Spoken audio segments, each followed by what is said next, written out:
पूर्णमदः पूर्णमिदं पूर्णात् पूर्णमुदच्यते पूर्णस्य पूर्णमादाय पूर्णमेवावशिष्यते।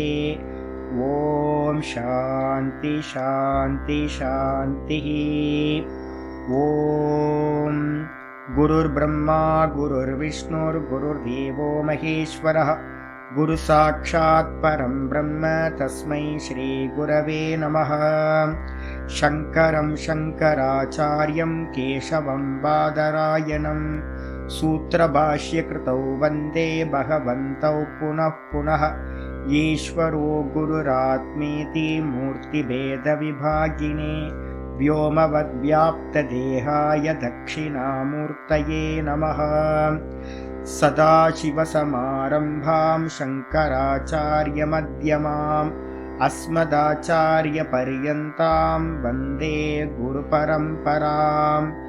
ॐ यो ब्रह्माणं विदधाति पूर्वं यो वै वेदांश्च प्रहिणोति तस्मै तं हदेवमात्मबुद्धिप्रकाशं मुमुक्षुर्वै शरणमहं प्रपद्ये। ॐ शान्ति शान्ति शान्तिः। ॐ असतो मा सद्गमय तमसो मा ज्योतिर्गमय मृत्योर्मामृतं गमय। ॐ शान्ति शान्ति शान्तिः।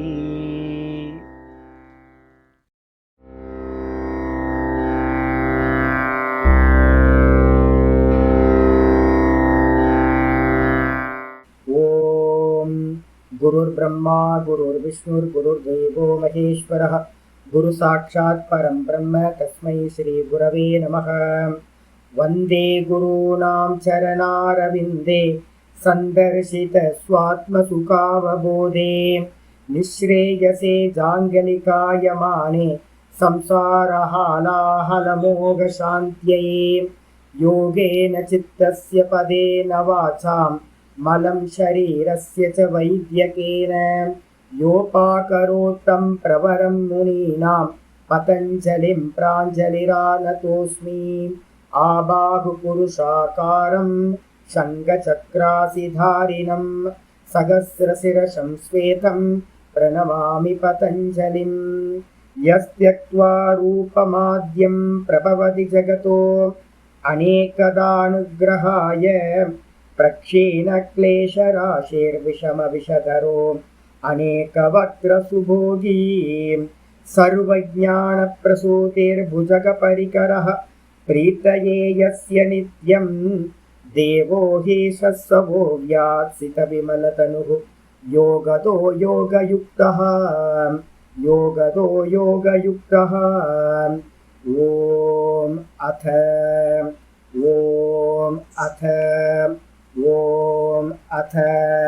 अथ योगानुशासनम्। 17வது सूत्रத்திலிருந்து वितर्क विचारानन्दास्मितानुगमात् सम्प्रज्ञातः विराम प्रत्ययाभ्यास पूर्वक संस्कार शेषोऽन्यः भव प्रत्ययो विदेह प्रकृतिलयानां श्रद्धा वीर्य स्मृति समाधि प्रज्ञा पूर्वक इतरेषां तीव्र संवेगानाम् आसन्नः मृतुमध्यातिमात्रत्वा ततोऽपि विशेषः ईश्वर प्रणिधानाद् वा क्लेशकर्म विपाक आशैरपरामृष्ट पुरुष विशेषः ईश्वरः तत्र निरतिशयं सर्वज्ञत्व बीजम्। நம்ம பார்த்துக்கிட்டு இருக்கிறது பதஞ்சலி யோக சூத்திரத்தில் பிரதம பாதம் சமாதி பாதம் பார்த்துட்டு இருக்கோம். அதில் நேற்று நம்ம பார்த்தது பார்த்தீங்க அப்படின்னா தத்திர நிரதிசயம் சர்வஜத்வ பீஜம் அப்படின்னு பார்த்தீங்கன்னா 25வது சூத்திரம் பார்த்துருக்கோம். அந்த 25வது சூத்திரம் பார்த்தீங்கன்னா முக்கியமான சொல்லுது. இந்த பிரகரணம் எங்கிருந்து ஆரம்பிச்சிருக்கு அப்படின்னா ஈஸ்வர பிரணிதானாத்வான்னு 23வது சூத்திரத்திலிருந்து ஆரம்பிச்சது. சமாதி பண்றதுக்கு பாத்தீங்கன்னா மிகப்பெரிய நல்ல உபாயம் ஏதாவது இருக்கு அப்படின்னா சமாதி பண்றதுக்கு நல்ல உபாயம். அது சகுனமா இருக்கட்டும் இல்ல நிர்குணமா இருக்கட்டும். எந்த விஷயத்துல சமாதி பண்றதா இருந்தாலும் சவிகல்பம்னா சகுனம், நிர்விகல்பம்னா நிர்குணம். எதா இருந்தாலும் இந்த ஓங்காரம் வந்து பாத்தீங்கன்னா ரொம்ப பெஸ்டான ஒரு ஆலம்பனம், ஒரு சாதனம். அப்ப அதனால வந்து பாத்தீங்கன்னா அந்த ஓங்காரத்தை சொல்றதுக்காக ஈஸ்வர பிரணிதானம் பண்ண சொல்லுது. பக்தி, ஈஸ்வர பிரணிதானம்ன்றதுக்கு அர்த்தம் பக்தி பாவம். பக்தி மட்டும் இல்ல, பக்தி பாவம், பாவனான்னு பேர். அப்ப அந்த பக்தி பாவத்தை வந்து பண்றது ரொம்ப ஈஸியஸ்ட் வே. அதுக்காக ஈஸ்வரன்னா யாரு அப்படின்னு கேள்வி கேட்கும் போது கிளேச கர்ம அபராமிஷ்ட, கிளேச கர்ம விபாக ஆசை அபராமிஷ்ட புருஷ விசேஷா ஈஸ்வரகன்னு சொல்லியாச்சு. அப்ப ஜீவன் மாதிரி இல்லை, அவர் வந்து புருஷ உத்தமர் அப்படின்னு சொல்லியாச்சு. அதுக்கப்புறம் 24வது ஸ்லோகத்துல வந்து சொன்னதுக்கு பிறகு 25வது ஸ்லோகம் என்ன சொல்லுது? தத்திர நிரதிசயத்துவம் சர்வஜத்வ பீஜம் சொல்லிச்சு. என்ன அப்படின்னு கேட்டீங்கன்னா, அந்த சர்வஜனா அவர் இருக்கார், ஈஸ்வரனா இருக்காரு அப்படின்னா அதுக்கு என்ன காரணம் அப்படின்னு கேட்டீங்கன்னா, அவருக்கு இருக்கக்கூடிய சர்வஜ தன்மை அப்படின்னு நம்ம பார்த்தோம். சர்வஜ தன்மை வந்து பாத்தீங்கன்னா எப்படி இருக்கு அப்படின்னா, அல்பத்திலையும் அல்பமும் அவருக்கு தெரியும், பெருசுக்கு பெருசா இருக்கிறதும் அவருக்கு தெரியும், வர்த்தமான காலம்னு நிகழ்காலத்துல இருக்கிறதும் அவருக்கு தெரியும், அதீதம் சொல்லக்கூடிய கடந்த காலத்துல இருக்கிறதும் அவருக்கு தெரியும், இனி வரக்கூடிய ஃபியூச்சர்ல வரக்கூடிய அநாகதம் சொல்லக்கூடிய காலத்துல வரக்கூடியதும் அவருக்கு தெரியும். அவருக்கு தெரியாதது வந்து பாத்தீங்கன்னா இந்த உலகத்துல ஒன்றுமே எந்த காலத்திலும் இல்லை. அப்ப அவரோட பிரத்யக்ஷத்துக்கு பேரு ஈஸ்வர பிரத்யக்ஷன் பேரு. அவர் வந்து பாத்தீங்கன்னா சுத்த சத்துவ உபாதின்னு பேரு. சுத்த சத்துவ உபாதின்னு அர்த்தம். சுத்த சத்துவம் அப்படின்னா மாயையில வந்து பாத்தீங்க அப்படின்னா சத்துவ குணம் இருக்குல்ல, அந்த சுத்த சத்துவம்னு ஒண்ணு சொல்றோம். மாயையில சுத்த சத்துவம் அப்படின்னு அதுல ரிஃப்ளெக்ட் ஆகிற அந்த சைத்தன்யத்துக்கு பேர் தான் வந்து பாத்தீங்கன்னா ஈஸ்வரன் அப்படின்னு பேர். அப்ப அவரோட உபாதி என்ன அப்படின்னா சுத்த சத்துவ உபாதி ஈஸ்வரன். இதே நேரத்துல வந்து பாத்தீங்கன்னா நம்ம எல்லாம் என்ன சுவாமி அப்படின்னு கேட்டா மாயையோட தாமச உபாதி அவித்யால ரிஃப்ளெக்ட் ஆகும். அவித்யால ரிஃப்ளெக்ட் ஆனா ஜீவர்கள், சத்துவ குணத்துல தமோ குணத்துல ரிஃப்ளெக்ட் ஆகும்போது அவித்யாவாயிடுது, இருட்டாயிடுது, நமக்கு வந்து சொரூபம் மறைக்கப்பட்டதாயிடுது. அதே நேரத்துல அந்த ஈஸ்வரன் வந்து என்ன பண்றார்? ரிஃப்ளெக்ஷன் ஆகிறது சுத்த சத்துவத்துல ரிஃப்ளெக்ட் ஆகிறார். அதனால அவருக்கு மறைப்பு எதுவுமே இல்லை, அவருக்கு எல்லாமே பிரத்யக்ஷமா எல்லாமே தெரியும். அப்ப அதனால அவர் வந்து பாத்தீங்க அப்படின்னா தத்திர அப்படின்னா அந்த ஈஸ்வர தன்மைக்கு எது காரணம்னு யாராவது கேட்டாங்க அப்படின்னா தத்திர சர்வஜத்துவ பீஜம். அந்த சர்வஜத்துவ பீஜம் எப்படிப்பட்டது? நிரதிசயம். நிரதிசயம்னா என்ன சொல்லியிருக்கோம்? கம்பேர் பண்ண முடியாதவர். அந்த கம்பேர் பண்ண முடியாத தன்மை வந்து எதனால கிடைச்சிருக்கு? எப்படி ஈஸ்வரனா இருக்காரு அப்படின்னா சர்வஜம் அப்படின்னு சொல்லக்கூடிய அந்த தன்மையினாலதான் அவர் அந்த விதமா ஈஸ்வர தன்மையோட இருக்கார் அப்படின்னு நம்ம பார்த்தோம். பார்த்ததுக்கு பிறகு இன்னைக்கு பாட்டம் ஆரம்பிக்குது. சரி இருந்துட்டு போட்டும் அப்படின்னு கேட்டீங்கன்னா ரொம்ப முக்கியமான சூத்திரம் வருது. 26வது சூத்திரம். 26வது சூத்திரத்துக்கு அவதாரிக்க ஏதாவது இருக்கா? அந்த இவர், அந்த அவர், இந்த அவர், இந்த அவர்னா என்ன அர்த்தம்? ஏஷான அவர், அந்த பரமாத்மா ஈஸ்வரன். ஏஷன்றதுக்கு அர்த்தம் இந்த, இப்படிப்பட்டவர். எப்படிப்பட்டவர்? பூர்வேஷாமபி குருஹு, பூர்வேஷாமபி குருஹு காலேன அனவச்சேதாத், காலேன அனவச்சேதாத். பூர்வேஷாமபி குருஹு, பூர்வேஷாமபி குருஹு காலேன அனவச்சேதாத், காலேன அனவச்சேதாத். பூர்வேஷாம் அப்படி குருகு, அந்த ஈஸ்வரன். ச ஏஷகன்றதுக்கு அர்த்தம் அந்த ஈஸ்வரன். இப்ப நம்ம பேசிக்கிட்டு இருக்கிற ஈஸ்வரன் அவர் எப்படிப்பட்டவர் அப்படின்னு கேட்டீங்கன்னா பூர்வேஷாம் அப்படி குருகு. யாரெல்லாம் பூர்வ காலத்துல குருமார்களா இருந்தார்களோ அவர்களுக்கெல்லாம் குருநாதர். அப்படி எடுத்துக்கிட்டோம்னா என்ன அர்த்தம் ஆகுது? இப்போ உங்களுக்கு ஆச்சாரியரா இருந்து பாடம் எடுக்கிறது நான், எனக்கு ஆச்சாரியார் ரிஷிகேஷத்துல இருக்கார், அவரோட ஆச்சாரியர் என்னோட குருநாதர் தீக்ஷா குருநாதர், அவர் காலமாயிட்டார், 2007 சமாதி ஆயிட்டார். அவருக்கு குரு யாரு அப்படின்னா அபயா ஆனந்த சரஸ்வதினு ஒரு சுவாமி, உத்தரகாசியில இருந்தார். அவரும் வந்து பாத்தீங்கன்னா காலமாயிட்டார், சமாதி ஆயிட்டார். அவரோட குரு வந்து பாத்தீங்கன்னா திவ்யானந்தான்னு ஒருத்தர், அவர் வந்து பாத்தீங்கன்னா ரொம்ப முன்னாடியே வந்து பாத்தீங்கன்னா சமாதி ஆயிட்டார். இப்போ எனக்கு தெரிஞ்சது வந்து பாத்தீங்கன்னா எவ்வளவு தெரியும், திவ்யானந்த சுவாமி, அபய சந்நியாச அபயானந்த சுவாமி, அப்புறம் என்னோட குருநாதர் ராமானந்த சுவாமி, அதுக்கப்புறம் என்னோட ஆச்சாரியர் சாந்தி தர்மானந்த சரஸ்வதி, இப்ப நான் இருக்கேன். 5 பேர் தான் நமக்கு தெரியுது. இப்ப 5 பேர் இருக்காங்கன்னா திவ்யானந்த சுவாமிக்கு யாராவது பாடம் சொல்லி கொடுத்துருப்பாங்க, அவரோட குருக்கு யாராவது பாடம் சொல்லி கொடுத்துருப்பாங்க. இதே மாதிரி நம்ம வந்து பார்த்தீங்கன்னா முன்னாடி போனோம் அப்படின்னா முன்னாடி போக போக போக கடைசியில வந்து பார்த்தீங்கன்னா யார் இருக்காங்களோ அப்படின்னு கேட்டீங்கன்னா, யார் சுவாமி இருக்கா கடைசியில அப்படின்னு கேட்டீங்கன்னா, நாராயணம் பத்மபவம் வசிஷ்டம் சக்திஞ்ச தத்புத்திர பராசரஞ்ச அப்படின்னு வரிசையா நம்ம வந்து என்ன பண்றோம், குரு சம்பிரதாயத்தை வந்து பாத்தீங்கன்னா ஸ்லோகங்கள்ல சொல்றோம். அப்ப ஆதி குரு யாரு அப்படின்னு கேட்டீங்கன்னா நாராயணன் ஆதிகுரு. இதுக்கப்புறம் இன்னொரு பரம்பரை என்ன பேர் சொல்லுவோம் அப்படின்னு கேட்டீங்கன்னா சிவ பரம்பரையில சொல்றோம். சதாசிவ சமாரம்பாம் சங்கராச்சாரிய மத்தியமாம் அஸ்மதாச்சாரிய பர்யந்தாம் வந்தே குரு பரம்பராம் சொல்றோம். அப்ப ஆதி குரு வந்து பாத்தீங்கன்னா சதாசிவர்ல இருந்து ஆரம்பிக்கிறது. அப்ப சதாசிவர், மத்தியத்துல வந்து சங்கரர், அதுக்கப்புறம் கடைசியில என்னோட ஆச்சாரியர் அப்படின்னு நம்ம முடிக்கிறோம். அதே மாதிரி வந்து பாத்தீங்கன்னா தட்சிணாமூர்த்தியில இருந்து சம்பிரதாயம் ஆரம்பிக்குது. தட்சிணாமூர்த்தி தான் ஆதி குருன்னு நம்ம சொல்றோம். அப்ப எந்த விஷயமா இருக்கட்டும், இந்த தட்சிணாமூர்த்தி, அப்புறம் நாராயணன், அதுக்கப்புறம் சதாசிவர், இது மாதிரி எந்த பேர் சொன்னாலும் டெக்னிக்கலா அதுக்கு என்ன பேர் சொல்லுவோம் தெரியுங்களா? டெக்னிக்கலா அதுக்கு என்ன பேர் சொல்லுவோம்? ஹிரண்ய கர்ப்பர் அப்படின்னு பேர். ஏன் சுவாமி ஈஸ்வரன் எடுக்க மாட்டீங்களா? நான் ஏற்கனவே சொல்லியிருக்கேன், ஈஸ்வரன் எங்க இருக்கார்? சிருஷ்டிக்கு முன்னாடி இருக்கார், அதுக்கப்புறம் சிருஷ்டி முடிஞ்சதுக்கு பின்னாடி இருக்கார். அப்ப அவர் வந்து பாத்தீங்கன்னா எப்படி அப்படின்னா காட்டன் மாதிரி எல்லாத்துக்கும் மூல காரணம், கிரியேஷனுக்கு முன்னாடி இருக்கக்கூடியவர். அப்ப ஈஸ்வரனை வந்து பாத்தீங்கன்னா எந்த இடத்துலயும் என்னோட குருநாதர் வெளிப்பட்டு இருக்காரா, வெளிப்படாம இருக்காரா? என்னோட குருநாதர் வெளிப்பட்டு இருக்கார். அப்ப எந்த குருநாதர்களா இருந்தாலும் வெளிப்பட்டு தானே உபதேசம் பண்ண முடியும்.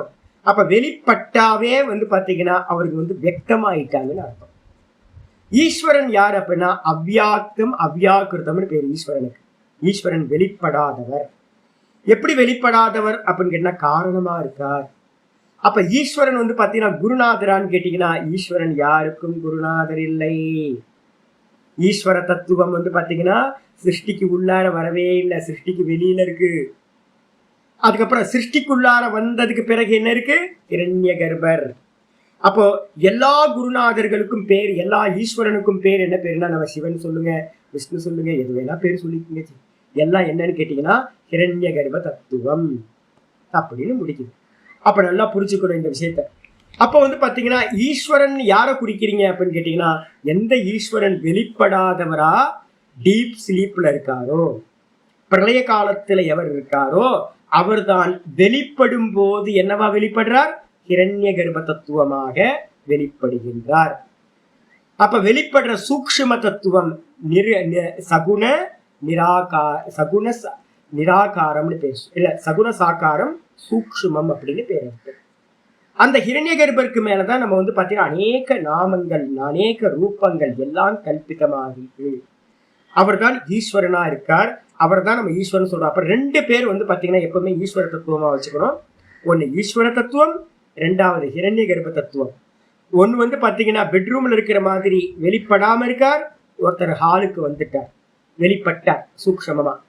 அதுக்கப்புறம் 3வதா இருக்கிறது யாரு? விராட்டுன்னு சொல்லக்கூடிய அவர் வந்து பாத்தீங்கன்னா ரோட்டுக்கு வந்துட்டார். அவர் வந்து பாத்தீங்கன்னா ஸ்தூலம் அப்படின்னு எடுத்துக்கணும். இந்த விராட்டுக்கு மேல வந்து பாத்தீங்கன்னா எத்தனை கோட்டி பிரம்மாண்டம் இருக்கு சுவாமி அப்படின்னு கேட்டீங்கன்னா, விராட்டுக்கு மேல வந்து பாத்தீங்கன்னா அனந்த கோட்டி பிரம்மாண்டங்கள் கல்பிதம். அந்த அனந்த கோட்டி பிரம்மாண்டத்திலையும் ஒவ்வொரு பிரம்மாண்டத்தையும் படைக்கக்கூடியவரா ஒரு போஸ்டிங் இருக்கு, பிரம்மா அப்படின்னு ஒரு போஸ்டிங் இருக்கு. அப்ப விராட்டுக்குள்ளார வந்து பாத்தீங்கன்னா அனந்த கோட்டி பிரம்மாக்கள் விராட்டுக்குள்ளார இருப்பாங்க. அப்ப விராட்டுன்றதும் ஹிரண்ய கர்ப்பரும் பிரிக்க முடியுமான்னு கேட்டீங்கன்னா, விராட்டையும் ஹிரண்ய கர்ப்பரையும் பிரிக்க முடியாது. இப்ப என்னோட ஸ்தூல தேகத்தையும் சூக்ஷ்ம தேகத்தையும் பிரிச்சு பார்க்க முடியுமா? பார்க்க முடியாது. ஏன்னா ஸ்தூல தேகத்தோட வியாபிச்சுதான் சூக்ஷ்ம தேகம் உள்ள இருக்கு. அதே மாதிரி இந்த மொத்த பிரம்மாண்டமும் விராட்டுன்னு எடுத்துக்கிட்டீங்கன்னா, இதோட அபிண்ணமா வந்து பாத்தீங்கன்னா யாரு இருக்கா? ஹிரண்ய கர்ப்பர் அபிண்ணமா சர்வத்தையும் வியாபிச்சிருக்கார். இங்க மனசு இருக்கா? ஆமா சாமி. இங்க தலையில இருக்கா? ஆமா சாமி. கால் பாதத்துல இருக்கா? இருக்கு. அப்ப ஸ்தூல தேகத்தை எங்க தொட்டாலும் உங்களுக்கு உணர்வு இருக்கா? ஆமா சாமி, தெரியுது சாமி. உணர்வு இங்கல்ல. அப்ப எதனால உணர்றீங்க? மனசு இருக்கிறதுனால, அந்த கரணம் இருக்கிறதுனால, சூக்ஷ்ம தேகம் இருக்கிறதுனால. அப்ப சூக்ஷ்ம தேகம் எங்க இருக்கு அப்படின்னு கேட்டா என்ன சொல்லுவோம்? தேகம் ஃபுல்லா வியாபிச்சிருக்கு. ஸ்தூல தேகம் ஃபுல்லா வியாபிச்சு சூக்ஷ்ம தேகம் இருக்கு. இதே மாதிரி இந்த மொத்த பிரம்மாண்டம் நம்ம எதை பார்க்கிறோமோ இது எல்லாம் வந்து பாத்தீங்கன்னா என்ன பேரு? விராட்டு, ஸ்தூல தேகம்னு பேரு. இதை எல்லாத்தையும் வியாபிச்சு யார் இருக்கான்னு கேட்டீங்கன்னா ஹிரண்ய கர்ப்பர் இருக்கார். அந்த ஹிரண்ய கர்ப்பர் எப்படி சொல்லலாம்? இல்லைன்னா இந்த ஸ்தூலம் அந்த சூக்ஷ்மத்துக்கு உள்ளார இருக்குன்னு சொல்லலாம். ஹிரண்ய கர்ப்பர்னாவே என்ன அர்த்தம்னு கேட்டீங்கன்னா பெரிய முட்டை, கோல்டன் எக்கு. அந்த கோல்டன் எக்குக்குள்ளார வந்து பாத்தீங்க அப்படின்னா என்ன இருக்குன்னு கேட்டீங்கன்னா அனந்த கோட்டி பிரம்மாண்டம் இருக்கு.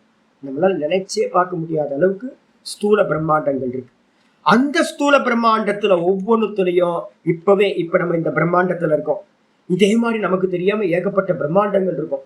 இந்த பிரம்மாண்டங்கள் எல்லாம் வந்து பாத்தீங்கன்னா ஒவ்வொரு பிரம்மா வந்து பாத்தீங்கன்னா போஸ்டிங் போடுவார். யாரு பிரம்மா அப்படின்னா நம்மளே கூட இருக்கலாம். நல்ல உபாசனை பண்றோம்னு வச்சுங்க, நமக்கே கூட வந்து பாத்தீங்கன்னா அந்த பிரம்மான்ற ஒரு பதவி கிடைக்கும்.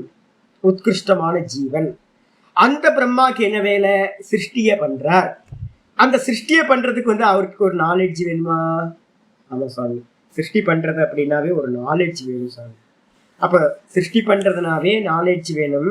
அந்த நாலேஜுக்கு வந்து பாத்தீங்கன்னா யாரோ ஒருத்தர் காரணமா இருக்கணுமா? ஒரு உபதேசம் கிடைக்காம ஒரு நாலேஜ் வருமா? வராது. அப்ப யாரு உபதேசம் பண்ணாருன்னா ஸ்வேதாஸ்வதர உபனிஷத்துல இருக்கிற மந்திரத்தை நம்ம டெய்லி படிக்கிறோம். என்ன படிக்கிறோம் அப்படின்னா யோ பிரம்மாணம் விதகாதி பூர்வம் சொல்றோமா? ஸ்வேதாஸ்வதர உபனிஷத்துல இந்த மந்திரமானது சொல்லப்பட்டிருக்கு. யோ பிரம்மாணம் விததாதி பூர்வம், எவர் பிரம்மாவை முதலில் படைத்தாரோ, யாரோ ஒருத்தர் பிரம்மாவை கிரியேட் பண்ணிருக்கணும்ல. இந்த பிரம்மா தான் இந்த சிருஷ்டியை கிரியேட் பண்ணவர். அந்த பிரம்மாவை ஒருத்தர் கிரியேட் பண்ணிருக்கணும். பிரம்மாக்கு மேல யார் இருக்கா அப்படின்னு பார்த்தோம்? ஹிரண்ய கர்ப்பர். அந்த ஹிரண்ய கர்ப்பர் தான் என்ன பண்றாருன்னு கேட்டீங்கன்னா நாராயணன், விஷ்ணு பகவான், சிவபெருமான் அப்படின்னு எல்லாம் சொல்றது அந்த ஹிரண்ய கர்ப்ப தத்துவத்தை தான் ஒன்னா வச்சுக்கோங்க. அப்ப அந்த ஈஸ்வரன் வந்து பாத்தீங்கன்னா அந்த பிரம்மாவை முதலில் படைத்தார். யோ பிரம்மாணம் விததாதி பூர்வம், யோ எவர் பிரம்மாணம் பிரம்மாவை விததாதி படைத்தாரோ, எப்போ? பூர்வம், சிருஷ்டிக்கு முன்னாடி எவர் பிரம்மாவை படைத்தாரோ. யோ வை வேதாம்ஸ்ச பிரகிணோதி சர்வம் தஸ்மை, யோ வை வேதாம்ஸ்ச பிரகிணோதி தஸ்மை, தஸ்மைனா அந்த பிரம்மாவிற்கு எவர் வந்து பாத்தீங்கன்னா பூரணமான வேதங்களையும் உபதேசித்தாரோ அப்படின்னு. அப்ப மொத்த வேதத்தையும் வந்து பாத்தீங்கன்னா அந்த பிரம்மாவுக்கு வந்து பாத்தீங்கன்னா யாரோ ஒருத்தர் உபதேசம் பண்ணியிருக்கணும். ஏன் சுவாமி அப்படின்னு கேட்டீங்கன்னா அந்த வேதம் தான் வந்து பாத்தீங்கன்னா இந்த என்டையர் சிருஷ்டியோட மேனுஃபேக்சரிங் மேனுவல். ஒன்ன படைக்கணும் அப்படின்னா உப்மா பண்றது கூட ஒரு நாலேஜ் வேணும் இல்லை சாமி? சும்மா யாராவது எங்கேயாவது வந்து பாத்தீங்கன்னா உகாண்டான இருக்கிற ஒருத்தனை கூப்பிட்டு வந்து உப்மா பண்ணினா உப்மா பண்ண முடியுமா? இல்ல சைனாக்காரனை கூப்பிட்டு வந்து உப்மா பண்ணியா அப்படின்னு சொன்னா உப்மா பண்ண முடியுமா? நம்ம உள்ளூர்ல இருக்கிறவனுக்கு உப்மான்றது ரொம்ப ஈஸியா இருக்கும். ஆனா வெளியூர்காரனுக்கு வந்து பாத்தீங்கன்னா உப்மான்றது ஒண்ணு தெரியவே தெரியாது. நார்த் இந்தியாவில் நான் போயிருக்கேன். நான் எங்கேயாவது போனால் குக் பண்ணி கொடுப்பேன் எல்லாத்துக்கும். ஏன்னு கேட்டிங்கன்னா எதையாவது அட்ராக்ட் பண்ணுறதுக்கு ஏதாவது பண்ணணும்ல. என்னன்னு கேட்டிங்கன்னா எல்லா சன்னியாசிகளையும் நாக்கில் வீக்கு. நான் உடனே என்ன பண்ணுவேன் அப்படின்னா போய் ஒரு நாள் 2 நாள் பார்ப்பேன். ஐய இவங்களோட ஃபுட்டு கல்ச்சர் ரொம்ப மோசமாக இருக்குன்னு தெரிஞ்சுக்கிட்டு உடனே ஒரு உளுந்த வடையும் தேங்காய் சட்னியும் அரைச்சி கொடுத்தேன்னு வச்சுங்க, அவ்வளோதான். மொத்த ஆசிரமம் வந்து பார்த்தீங்கன்னா சுவாமி சுவாமி சுவாமி நமஸ்காரம் பண்ண ஆரம்பிச்சிடும். ஒரு சக்கரை பொங்கலை நல்ல நெய் போட்டு ஒரு சக்கரை பொங்கலை பண்ணி கொடுத்தா முடிச்சு போச்சு. ஏன் அப்படின்னு கேட்டீங்கன்னா நார்த் இந்தியாவில் இருக்கிறவனுக்கு சக்கரை பொங்கல் பண்ண தெரியாது. நார்த் இந்தியாவில் இருக்கிறவனுக்கு நல்ல உளுந்த வடை பண்ண தெரியாது. அப்ப இங்க தமிழ்நாட்டுல போய் என்னோட பருப்பு வேகுமா யோசிச்சு பாருங்க. இங்க தமிழ்நாட்டுல வந்து வடை தானே அப்படின்னு ரொம்ப அலட்சியமா கேட்டுருவோம். அப்போ வடநாட்டுல போனோம் அப்படின்னா அந்த நாலேஜ் வந்து அவங்கள்ட்ட இல்லை. அப்ப நாலேஜ் எந்த விஷயமா இருந்தாலும் ஒரு உப்புமா பண்றதுக்கு கூட என்ன வேணும்? நாலேஜ் வேணும். அப்ப இந்த மொத்த கிரியேஷனை பண்ணியிருக்காரு அப்படின்னா பிரம்மா, அப்ப அந்த மொத்த கிரியேஷனுக்கு ஒரு நாலேஜ் இருக்கணுமா? அந்த நாலேஜ் எது அப்படின்னா வேதம். அந்த வேதத்தை வந்து பாத்தீங்கன்னா என்ன பண்றார்? அந்த பிரம்மாக்கு யாரோ உபதேசம் பண்ணிருக்கணுமா? வானத்துல இருந்து வராது. அப்ப என்ன பண்ணிருக்கணும்? இப்ப நான் உங்களுக்கு எப்படி ஒவ்வொரு சூத்திரமா உபதேசம் பண்றனோ அதே மாதிரி அந்த பிரம்மாக்கு வந்து என்ன பண்றாரு? யோவை வேதாம்ச பிரகினோதி தஸ்மை. எவர் வந்து பாத்தீங்கன்னா அந்த வேதத்தை அந்த பிரம்மாவிற்கு உபதேசம் செய்தாரோ, அது மட்டும் இல்ல, தம்ஹ தேவம் ஆத்ம புத்தி பிரகாசம். அந்த தேவனை, அந்த தேவனை யாரு? பிரம்மாக்கும் குருவா இருக்கிறவரை. அப்ப பிரம்மாக்கு வேதத்தை உபதேசம் பண்ணார்னா அவர் தான் பிரம்மாக்கு குரு. யாரு தெரியுமா? கண்ணுக்கு தெரியாது சுவாமி. அவரை தான் நம்ம என்ன பண்றோம்? இந்த மந்திரத்துல பூர்வேஷாம் அபி குரு அப்படின்னு நம்ம சொல்றோம். யாரு பெரிய குரு? நமக்கு ஆதி குரு யாரு அப்படின்னா பிரம்மா. இந்த உலகத்துல முதல் சிஷ்யன் யாரு? பிரம்மா. அப்ப அந்த முதல் சிஷ்யனுக்கும் குருவா யார் இருக்காங்களோ அவர்தான் பூர்வேஷாம் அபி குரு. எல்லாத்துக்கும் முன்னாடி குருநாதர். அந்த ஈஸ்வரனை தான் இங்க சொல்றோம் தம்ஹ தேவம். அந்த தேவனை, பிரம்மாக்கு எவர் குருநாதரா இருந்தாரோ அந்த தேவனை நான் என்ன பண்றேன் அப்படின்னு கேட்டீங்கன்னா ஆத்ம புத்தி பிரகாசம். ஆத்ம புத்தி அப்படின்னா என்னுடைய புத்தி பிரகாசத்தை அடைவதற்காக நான் என்ன பண்றேன்? அந்த வேதத்தை முதல்ல உபதேசம் பண்ணாரே அந்த ஈஸ்வர தத்துவத்தை நான் என்ன பண்றேன் அப்படின்னா முமுக்ஷுருவை சரணமகம் பிரபத்தியே. முமுக்ஷுவா இருக்கக்கூடிய நான் என்ன மந்திர நம்பர் பாத்தீங்க? அப்ப வந்து பாத்தீங்கன்னா யார் வந்து பாத்தீங்கன்னா இந்த விதமா எல்லாம் பண்ணாரோ அவருக்கு நான் வந்து என்ன பண்றேன்? நமஸ்காரம் செய்கின்றேன் அப்படின்னு வந்து பாத்தீங்கன்னா முடியுது. அப்ப நம்ம டெய்லி வந்து பாத்தீங்கன்னா இந்த மந்திரத்தை வந்து பாத்தீங்கன்னா சாந்தி மந்திரத்துல இதை நம்ம சொல்லிக்கிட்டே இருக்கிறோம். டெய்லி சொல்றோம். நம்ம எதுக்காக டெய்லி சொல்றோம் அப்படின்னு கேட்டீங்கன்னா அவர் சரணாகதி பண்றோம். யாரு? முமுக்ஷுவா இருக்கக்கூடிய நான் அவரை சரணாகதி பண்றேன். எதுக்காக சரணாகதி பண்றோம் அப்படின்னு கேட்டீங்கன்னா என்னோட புத்தி பிரகாசத்தை அடைவதற்கு, நாலேஜ் கேதர் பண்றதுக்கு அவரை நம்ம சரணாகதி பண்றோம் அப்படின்னு மந்திரம் சொல்றோம். அப்ப குருநாதர் யாரு அப்படின்னு கேட்டீங்கன்னா ஆதி குரு. அதுக்கு பேர் வைங்க. அந்த ஹிரண்ய கர்ப்ப தத்துவத்துக்கு இங்க என்ன பேர் சொல்லிருக்கு? யோ யோ யோன்னு சொல்லிட்டு எவரோ எவரோ எவரோன்னு சொல்லியிருக்கு. நம்ம எவரோ எவரோ எவரோன்ற இடத்துல எல்லாம் அந்த ஈஸ்வரன் ஈஸ்வரன் ஈஸ்வரன் எடுக்க வேண்டும். ஆதி குரு யாரு அப்படின்னா ஈஸ்வரன். ஈஸ்வரன் சொன்னாவே யாரை எடுக்கணும்? தூக்கத்துல இருக்கிற ஈஸ்வரன் வெளிப்படாதவர் இல்ல, வெளிப்பட்டவர் யாரு? ஹிரண்ய கர்ப்பர். அப்ப அந்த ஹிரண்ய கர்ப்பர் தான் வந்து பாத்தீங்கன்னா ஆதியில இருக்கக்கூடிய அந்த பிரம்மாவுக்கு உபதேசம் பண்ண. எப்படி உபதேசம் பண்ணார் சுவாமி? நம்மள மாதிரி வந்து பாத்தீங்கன்னா பதம் பதமா ஒவ்வொன்னா சொல்லி சொல்லி வியாக்கியானம் பண்ணாரு அப்படின்னா அது மாதிரிலாம் தேவையில்லை. ஏன் அப்படின்னா ஏற்கனவே முந்தின கல்பத்துல வந்து பாத்தீங்கன்னா அந்த பிரம்மா என்ன பண்ணவர்? சதுர்வேதங்களையும் எல்லா வித்தியைகளையும் அத்தியனம் பண்ணவர். கூடவே வந்து பாத்தீங்கன்னா அந்த ஈஸ்வரனை வந்து பாத்தீங்கன்னா மந்திரம் சொல்லுது கர்மங்களோடும் உபாசனைகளோடும் கூடி அவரை ஆராதனை பண்ணவர். கர்ம உபாசனைகளோடு சேர்ந்து உபாசனை செஞ்சவர் நான் அந்த ஹிரண்ய கர்ப்பரா இருக்கேன் அப்படின்னு காயத்ரியில மந்திரம் வருது. அது மாதிரி அகங்கிரக உபாசனைன்னு சொல்லக்கூடிய உபாசனையை அவர் பண்ணார். அந்த உபாசனைய 6:18 மந்திரம் எழுதிங்க. 6:18 எழுதிங்க. ஸ்வேதாஸ்வதர உபனிஷத் 6:18 நம்ம டெய்லி படிக்கிறோம். உங்களுக்கு வந்து சாந்தி மந்திரம் எழுதி அனுப்பியிருக்கல, அதுல டெய்லி நம்ம இதை படிச்சுக்கிட்டே இருக்கோம். அப்போ எவர் வந்து வேதத்தை முதலில் பிரம்மாவை படைத்தாரோ, எவர் வந்து பார்த்தீங்கன்னா அந்த பிரம்மாவிற்கு முதலில் வேதத்தை பூரணமா அனுகிரகம் பண்ணாரோ அந்த தேவனை ஈஸ்வரனை நான் என்ன பண்றேன்? என்னுடைய புத்தி பிரகாசத்தை அடைவதற்காக முமுக்ஷுவாக இருக்கக்கூடிய நான் என்ன பண்றேன்? டெய்லி சரணாகதி பண்றேன் டெய்லி ஒவ்வொரு முறையும் சொல்லிக்கிட்டே இருக்கிறோம் நம்ம. அப்ப வந்து பாத்தீங்கன்னா அந்த பிரம்மாக்கு எப்படி உபதேசம் பண்ணார்? பிரம்மா வந்து பாத்தீங்கன்னா ரொம்ப சூப்பர் குவாலிட்டியோட அந்த பிரம்மா பதவியில வந்து உட்கார்ந்துருக்கார். உட்கார்ந்த மாத்திரத்துல வந்து பாத்தீங்கன்னா அவருக்கு வந்து பாத்தீங்கன்னா முதல் ஒரு சொல்லியிருக்கோம். என்ன சொல்லியிருக்கோம்? ஓங்காரஸ்ச அத சப்தஸ்ச துவாவேதௌ பிரம்மணः புரா கண்டம் வித்வா விநிர்யாதௌ தஸ்மாத் மாங்கலிகா உபௌ அப்படின்னு மனுஸ்மிருதியில ஒரு ஸ்லோகம் இருக்கு, பிரசித்தமான ஸ்லோகம்.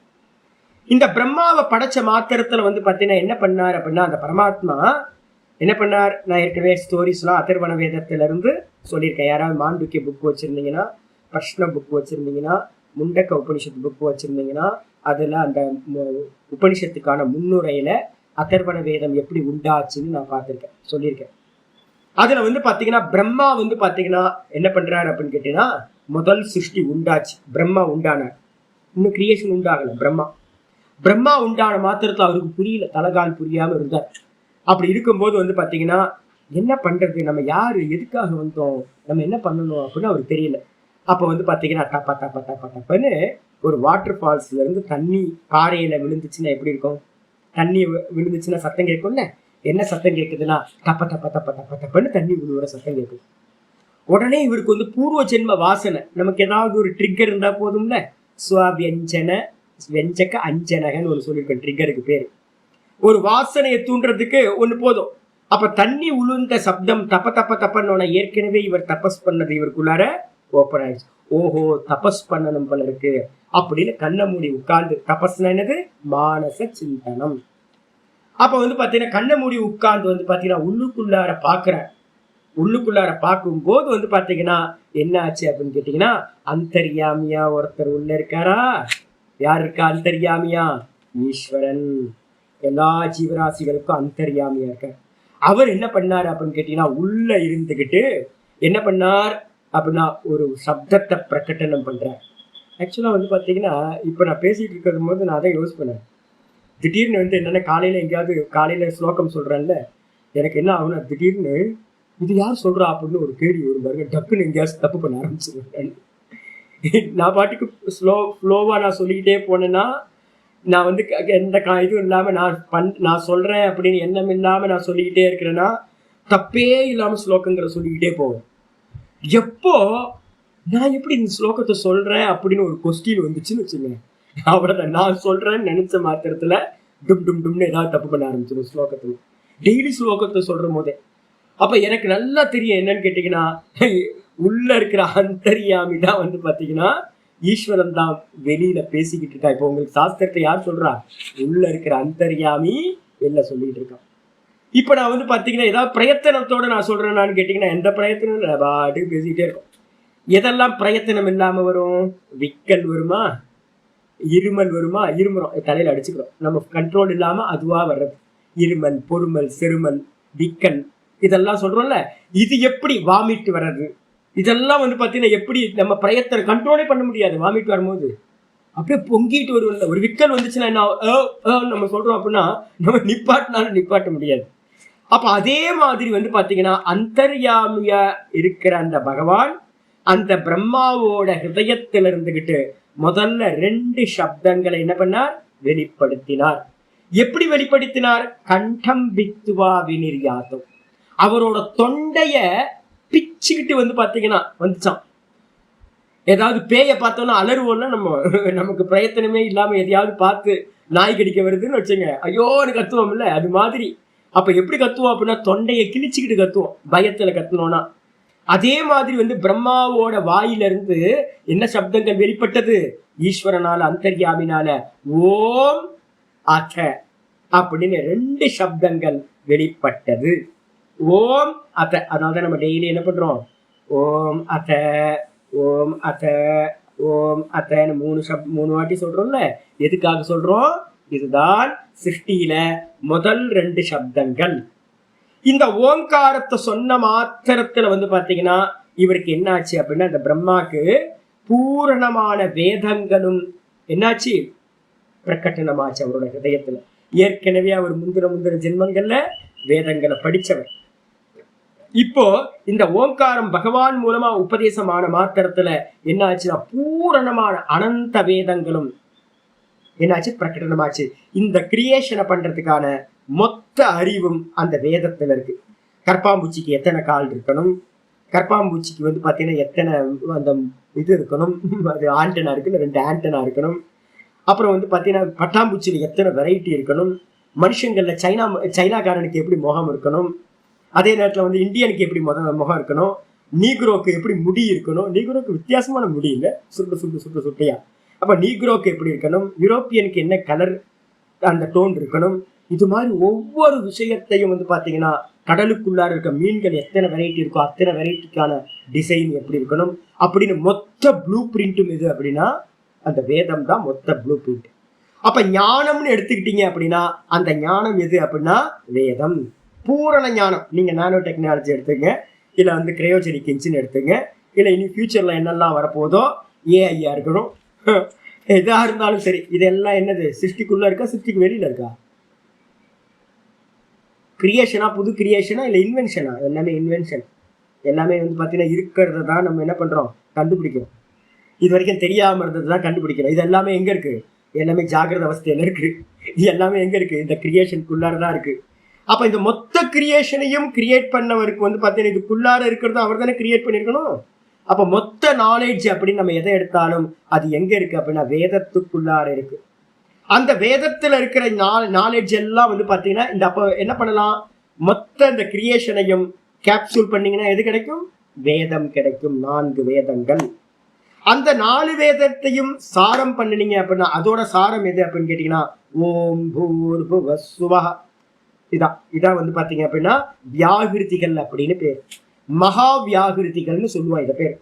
புகு புவஹ சுவஹ மகக ஜனக தபக சத்தியம் அப்படின்னு சப்த வியாகிருதிகள் வந்து பாத்தீங்கன்னா அந்த வேதத்திலிருந்து வெளிப்பட்டது. அதுதான் காயத்ரி அப்படின்னு பேர். காயத்ரியோட வியாகிருதிகள், காயத்ரியோட ஃபார்ம் அதுதான். அப்ப அதுதான் வந்து பாத்தீங்கன்னா என்னது பாஸ்வேர்டு அதெல்லாம். அப்ப வேதத்தை வந்து பாத்தீங்கன்னா சாரம் பண்ணா சப்த வியாகிருதிகள் கிடைக்கும். அந்த சப்த வியாகிருதிகளையும் வந்து பாத்தீங்கன்னா காயத்ரின்னு சொல்றோம். அந்த காயத்ரியோட சாரம் பண்ணணும் அப்படின்னா அதோட கேப்சூலா இருக்கிறது ஓங்காரம். அப்போ ஓம் அத அப்படின்னு சொன்னோனையே அந்த ஓங்காரம் சொன்ன மாத்திரத்திலேயே இவருக்கு என்ன ஆயிடுச்சு? ஓங்காரம், ஓங்காரத்துல இருந்து காயத்ரி, காயத்ரியில இருந்து வந்து பாத்தீங்கன்னா வேதங்கள் 4, அந்த வேதங்கள் 4ம் பிரகடனமானவன அந்த பிரம்மாக்கு எப்படி ஆயிடுச்சு? சர்வஜரா அவரானார். சர்வஜரா இருந்துகிட்டு அவர் என்ன பண்றாரு அப்படின்னா இந்த மொத்த கிரியேஷனையும் அவர் தான் படைச்சார். அப்ப மொத்த கிரியேஷனையும் படைக்கிற அந்த பிரம்மாக்கே குருநாதர் யாரு? உள்ள இருக்கிற அந்தர்யாமி, உள்ள இருக்கிறவர். அப்ப குருநாதர் எங்க இருக்காருன்னு யாராவது கேட்டாருன்னு சொல்லுவீங்க? ஈஸ்வரன் வந்து பாத்தீங்கன்னா அந்தர்யாமியா என்னோட ஹிருதயத்துக்குள்ளாரையே இருந்துகிட்டு இருக்கார். அதனால நிறைய பேர் என்ன பண்ணுவாங்கன்னா கொஞ்சம் தப்பா சொல்றவங்க இருக்காங்க நிறைய. உள்ள இருக்கிற அந்தர்யாமியை தெரிஞ்சுக்கிறதுக்கு வெளியில ஒருத்தர் இருந்ததுன்னு நம்மளை உள்ள புஷ்அப் பண்ணி தள்ளணும். அப்ப இப்ப நிறைய பேர் என்ன சொல்றாங்க, குருநாதர் வெளியில இல்லை, குருநாதர் உள்ள இருக்கார், வெளியில உள்ளன்றதெல்லாம் இல்லைங்க. குரு தத்துவம் வந்து பாத்தீங்கன்னா எப்படிப்பட்டது அப்படின்னா உள்ள வெளியில இல்லாத ஈஸ்வர தத்துவம். அவர்தான் எல்லாமா இருக்கார், அவர்தான் எல்லாத்துக்குள்ளார ஈஸ்வரனா அந்தர்யாமியாவும் இருக்கார். அப்ப வெளியில ஒரு குருநாதர் அவசியம் வேணும். அவர் தான் வந்து பாத்தீங்கன்னா குரு தத்துவம். இப்ப நான் உங்களுக்கு ஆச்சாரியார் இருந்து பாடம் எடுக்கிறேன் அப்படின்னா இந்த தேகம் இல்ல, தேகத்தை பார்க்கவே பார்க்காதீங்க. இந்த தேகத்துல தோஷங்கள் நிறைய இருக்கும், என்னோட விவகாரங்கள்ல ஏதாவது தோஷங்கள் இருக்கும். அப்ப வந்து பாத்தீங்கன்னா அதை பார்க்கவே பார்க்காதீங்க. உள்ள இருக்கிற தத்துவம் வந்து பாத்தீங்கன்னா ஒரே தத்துவம். அது எங்க இருந்து வந்துட்டு இருக்கு? ஆதிகுரு தட்சிணாமூர்த்தியில இருந்து யாரெல்லாம் அந்த வியாச பீட்டத்துல உட்கார்றாங்களோ அதுக்குள்ளார அது ஆவேசமாயிடும். அப்ப வந்து குருநாதர் வந்து பாத்தீங்கன்னா வாஸ்தவத்துல தேகம் இல்லை. சங்கருக்கு நான் என்னைக்காவது பூஜை பண்ணி பார்த்துருக்கீங்களா? யார் சங்கருக்குலாம் பூஜை இல்லை. ஒரு போட்டோ வச்சிருக்கோம், பூ வைப்பேன், டெய்லி பூ வைப்பேன், அவ்வளவுதான். அதுக்கப்புறம் வந்து பாத்தீங்கன்னா நீதான் எனக்குள்ளார இருந்து சொல்றேன், இவ்வளவுதான். நீதான் வந்து ஞானத்தோட சொரூபம், நீதான். இது மாதிரி சும்மா ஒரு பேச்சுக்கு சொல்றதோடைய பிரார்த்தனையோ இதுவோ எதுவுமே இல்லை. டெய்லி நம்ம வந்து பாத்தீங்கன்னா எதை சுவாசிக்கிறோம்? சங்கரோட பாஷ்யத்தை தான் சுவாசிக்கிறோம். அப்ப என்ன அர்த்தம் அப்படின்னு கேட்டீங்கன்னா தத்துவம். நம்ம வந்து சங்கர ஜெயந்திக்கு வந்து பாத்தீங்கன்னா ஆராதனை பண்ணலையா அவரோட தேகத்துக்கு அப்படின்னா, ஐயோ சாமி அவரோட தேகம் இல்லப்பா, அதுக்குள்ளார ஒரு தத்துவம் இருக்கு, குரு தத்துவம் இருக்கு. ஆனா குரு தத்துவம் இருக்கணும்னா ஒரு தேகம் இருக்கணுமா? ஒரு தேகம் இருக்கணும்ல. அப்ப தேகத்துக்கு வந்து பாத்தீங்கன்னா நம்ம வந்து ஆராதனை எல்லாம் பண்றோம், கரெக்ட். ஆனா வாஸ்தவத்துல அந்த தேகத்துக்குள்ளார இருக்கிற ஈஸ்வர தத்துவம் தான் சங்கரர். அந்த ஈஸ்வர தத்துவம் சங்கராரான்னு கேட்டீங்கன்னா இல்ல இல்ல, எது ஆதிகுரு தட்சிணாமூர்த்தியோடது. நாராயணனோட தத்துவம் தான் குருவா எல்லா குருமார்களுக்குள்ளாரையும் இருக்கு. அப்ப அதனால ரொம்ப தெளிவா சொல்லுது. என்னன்னு கேட்டீங்கன்னா, என்ன பண்ணும்போது நம்ம ஸ்லோகங்கள் சொல்றோம்ல, குருர் பிரம்மா குருர் விஷ்ணு குருர் தேவோ மகேஸ்வர குரு சாட்சாத் பரம் பிரம்ம தஸ்மை ஸ்ரீ குரவே நமஹ. அதே மாதிரி பாத்தீங்கன்னா இன்னொரு ஸ்லோகம் சொல்றோம். என்ன சொல்றோம் அப்படின்னு கேட்டா, ஈஸ்வரோ குருராத்மேதி மூர்த்தி பேத விபாகினே வியோமவத் வியாப்த தேகாய தட்சிணா மூர்த்தையே நமக சொல்றோமா. குருதான் பிரம்மா. குரு எப்படிங்க பிரம்மாவாவார் அப்படின்னு கேட்டீங்கன்னா, குருக்குள்ளார இருக்கிற ஈஸ்வர தத்துவம் தான் அதுதான் பிரம்மா. அந்த குருக்குள்ளார இருக்கிற ஈஸ்வர தத்துவம் தான் விஷ்ணு. குருக்குள்ளார இருக்கிற ஈஸ்வர தத்துவம் தான் மகேஸ்வரன். குருக்குள்ளார இருக்கிற அந்த ஈஸ்வர தத்துவம் தான் பாத்தீங்கன்னா என்னது, குரு தத்துவம் தான். என்னோட குருநாதர்கிட்ட இருக்கிற அந்த குரு தத்துவம் தான் என்னது, சாட்சாத் பரபிரம்ம ஸ்வரூபம். அப்ப பரபிரம்மம் தான் பாத்தீங்கன்னா குருவா இறங்கி என்ன பண்ணுது, ஒவ்வொரு தேகத்திலிருந்து சிஷ்யர்களுக்கு உபதேசம் பண்ணிக்கிட்டே வந்துகிட்டு இருக்கு இது வரைக்கும். அப்ப குரு பிரம்மா குரு விஷ்ணு குரு தேவோ மகேஸ்வரக குரு சாட்சாத் பரபிரம்ம ஸ்வரூபம். சாட்சாத் பரபிரம்ம தஸ்மை ஸ்ரீ குரவே நம. டெய்லி நமஸ்காரம். அதே மாதிரி ரெண்டாவது ஸ்லோகம் சொல்லும் போது என்ன சொல்றோம், ஈஸ்வரோ குரு ஆத்மா இதி ஈஸ்வரோ குருராத்மேதி மூர்த்தி பேத விபாகினி. மூர்த்தி பேதம்னா நான் என்னோட தேகம் வேற, என்னோட ஆச்சாரியர் தேகம் வேற, என்னோட குருநாதர் தேகம் வேற, சங்கரரோட தேகம் வேற, அப்புறம் ஈஸ்வரனோட தேகம் வேற அப்படின்னு பாத்தீங்கன்னா, நான் யாரு, ஆத்மா. குருன்றது எனக்கு பாடம் படிச்சு கொடுத்தவர். அதுக்கப்புறம் ஈஸ்வரன், ஆதி குருவா இருக்கிற ஈஸ்வரன். இந்த 3 பேருமே என்ன அப்படின்னு கேட்டீங்கன்னா என்னது, மூர்த்தி பேத விபாகினி. வெறும் மூர்த்தம்னா தேகம், இந்த பாடியில தான் பாத்தீங்கன்னா வேற வேறையா இருக்காங்க. ஆனா வாஸ்தவத்துல என்னன்னு கேட்டீங்கன்னா, வியோமவத்து வியாப்த தேகாய. அந்த குரு தத்துவம் எப்படிப்பட்டதா இருக்கு அப்படின்னா, ஆகாசம் மாதிரி. வியோமம்னா ஆகாசம், வியோமவத்துனா ஆகாசம் போன்றது அந்த பரபிரம்ம சுரூபம். அது எப்படிப்பட்டதுன்னா வியோமவத்து வியாப்த தேகாய. அந்த குருநாதர் எப்படி இருக்காருன்னா எங்கும் நிறைஞ்சவரா இருக்கார். அவர் உள்ளேயும் இருக்கார், அவர் வெளியிலையும் இருக்கார். ஏன் அப்படின்னா அந்த குரு தத்துவம் என்னது, சாட்சாத் பரபிரம்ம சுரூபம். அது பாத்தீங்கன்னா என்னோட குருநாதர்லயும் இருக்கார், ஈஸ்வரன்ட்டையும் அதுதான் இருக்கு, குருநாதர்ட்டையும் அதுதான் இருக்கு. எனக்குள்ளாரையும் அந்த ஈஸ்வர தத்துவம் தான் பரபிரம்ம தத்துவம் தான் இருக்கு. அப்ப என்ன அர்த்தம்னா, பேதம் எல்லாமே தேகத்துலதான் இருக்கு அப்படின்னு நம்ம சொல்லிட்டோம். சொன்னதுக்கு பிறகு பாத்தீங்கன்னா குருநாதர் எங்க இருந்து ஆரம்பிக்கிறோம், நாராயணம் பத்மபவம் வசிஷ்டம் சக்திஞ்ச தத் பத்மபுவம்னு சொல்லுவாங்க. பாட்ட பேதம் இருக்கு, ஒவ்வொரு இடத்துல ஒவ்வொரு மாதிரி சொல்லுவாங்க. பத்மபுவம் நம்ம இங்க தமிழ்நாட்டுல எல்லாம் சொல்றது பத்மபுவம் சொல்லுவோம். நார்த் இந்தியாலாம் நிறைய இடத்துல பாத்தீங்கன்னா பத்மபவம் சொல்லுவாங்க. பூ சத்தாயம் தாத்து, பவம்னாலும் புவம்னாலும் ரெண்டும் ஒண்ணுதான். இந்த மொத்த என்டையர் சிருஷ்டிக்கு பேர் பவம்னு பேர், சம்சாரம். இந்த மொத்த சம்சாரம் எது அப்படின்னு கேட்டீங்கன்னா, அதான் பாத்தீங்கன்னா நம்ம பிரம்மாவுக்கு பேரு இந்த மொத்த சம்சாரமா இருக்கிறவர் அப்படின்னு. புவம்னு எடுத்துக்கிட்டீங்கன்னா என்ன அர்த்தம்னு கேட்டீங்கன்னா, பத்ம புவம்னு எடுத்துக்கிட்டீங்கன்னா இந்த தாமரை விஷ்ணுவோட தொப்புள்ள இருந்து பாத்தீங்கன்னா வெளிப்பட்டவர். நீங்க விஷ்ணு கோயிலுக்குலாம் போனீங்கன்னா பார்க்கலாம், தாமரையா பாத்தீங்கன்னா அவர் வெளிப்பட்டிருப்பார். பிரம்மா தாமரையில இருப்பார். அந்த தாமரை தண்டி எங்க இருக்கும் அப்படின்னா விஷ்ணுவோட நாபி கமலத்துல இருந்து உண்டானதா இருக்கும். அப்ப பாத்தீங்கன்னா அவருக்கு என்ன பேரு அப்படின்னு கேட்டீங்கன்னா, பிரம்மாக்கு பேரு பத்மபுவம் அப்படின்னு பேரு. அப்போ நாராயணம் முதல் குருநாதர். நாராயணன் இருந்து பாத்தீங்கன்னா யாரு வந்தா அப்படின்னு கேட்டீங்கன்னா, பத்மபுவம் சொல்லக்கூடிய பிரம்மா பாத்தீங்கன்னா உண்டானார். அவர் என்ன பண்ணாருன்னா, தன்னிடத்துல சிருஷ்டியை கிரியேட் பண்ணார். முதல் சிருஷ்டி எப்படிப்பட்டதுன்னா, நம்ம எந்த கிரியேஷன் பண்றதா இருந்தாலும் முதல்ல என்ன வரும், சிந்தனையில வருமா. ஃபர்ஸ்ட் கிரியேஷன் சிந்தனையில தானே பண்ணுவோம். ஃபர்ஸ்ட் பிளானிங் பண்ணுவோம். எந்த பிளானிங் நடக்கிறதா இருந்தாலும் உள்ளுக்குள்ளார நடக்குமா. இதே மாதிரி பிரம்மா முதல்ல என்ன பண்ணார், மனசுக்குள்ளார ஒரு பிளான் பண்ணார், சிந்தனை பண்ணார். அந்த சிந்தனையில இருந்து உண்டானவங்க யாரோ அவங்களுக்கு பேர் மானச புத்திரர்கள்னு பேர். பிரம்மாவோட மானச புத்திரர்களா பாத்தீங்கன்னா வசிஷ்டர் முதலிய நிறைய 101 புத்திரர்கள். ஞாபகம் இருக்கா, மரீச்சியாதி மகரிஷியும் சிருஷ்டுவா அப்படின்னு கீதா பாஷ்யத்தில் ஆரம்பிக்கும் போதே ஆச்சாரியர் சொல்லிட்டார், 101 மகரிஷிகளை படைத்தார் அப்படின்னு. அப்ப 101 மகரிஷிகள் யாரு அப்படின்னு கேட்டீங்கன்னா, பிரம்மாவோட மானச புத்திரர்கள். அந்த பிரம்மாவோட மானச புத்திரரா இருக்கக்கூடிய வசிஷ்டருக்கு என்ன பண்றார்? பிரம்மா முதல்ல என்ன பண்றார்? உபதேசம் பண்றார். அப்போ பிரம்மாக்கு அந்த வசிஷ்டருக்கு உபதேசம் பண்ணோட வசிஷ்டர் என்ன பண்றார்? அவரோட பிள்ளையா இருக்கக்கூடிய சக்தி அப்படின்னு சொல்லக்கூடிய அவருக்கு உபதேசம் பண்றார். சக்தி பாத்தீங்கன்னா தற்புத்திர பராசரஞ்ச, அவரோட புத்திரரா இருக்கக்கூடிய பராசர முனிவருக்கு உபதேசம் பண்ணார். பராசரர் என்ன பண்ணார்னா வியாசருக்கு உபதேசம் பண்ணார். வியாசர் என்ன பண்றார்? தன்னோட பிள்ளையா இருக்கிற சுகம முனிவருக்கு பாத்தீங்கன்னா உபதேசம் பண்ணார். இந்த சுகமுனிவர் வரைக்கும் பாத்தீங்கன்னா என்னன்னு கேட்டீங்கன்னா அப்பா புள்ள அப்பா புள்ள அப்பா புள்ளன்னு அந்த அப்பா புள்ள குரு சிஷ்யனாவே வந்திருக்கும் சுகமுனிவர் வரைக்கும். அந்த சுகமுனிவருக்கு அப்புறம் பாத்தீங்கன்னா என்னாச்சு அப்படின்னா கௌடபதம். கௌடபதம் அப்படின்னா கௌடபாதர் ஞாபகம் இருக்கா? யோக சூத்திரம் ஆரம்பிக்கும் போதே நான் சொல்லியிருக்கேன். என்ன பேரு? மணிஷர்மா. மணிஷர்மான்னு ஒருத்தர் பாத்தீங்கன்னா என்னது வேதான ரூபத்துல பதஞ்சலிட்ட பாடம் படிக்க போய் வேதானமாய் அப்புறம் பாத்தீங்கன்னா அந்த பிரம்ம ராட்சஸ் இது போய் சாப்பம் தீர்ந்து போனதுக்கு அப்புறம் தன்னோட குருநாதரை தேடி எங்க போனாருன்னு சொல்லியிருக்கோம். அந்த பத்ரிகா ஆசிரமத்துக்கு போய் குருநாதர் அடைஞ்சார். அப்ப அவருக்கு பேரு மாத்தியாச்சு, கௌடபாதர் அப்படின்னு மாத்தியாச்சு. அப்ப என்ன ஆகுதுன்னு கேட்டீங்கன்னா நடுவுல பாத்தீங்கன்னா சுகமுனிவருக்கு அப்புறம் பாத்தீங்கன்னா நிறைய கேப் இருக்கு. அதுக்கப்புறம் அந்த கேப்புக்கு அப்புறம் பாத்தீங்கன்னா சுகமுனிவர் பாத்தீங்கன்னா எங்க தபஸ் பண்ணிட்டு இருக்கார்?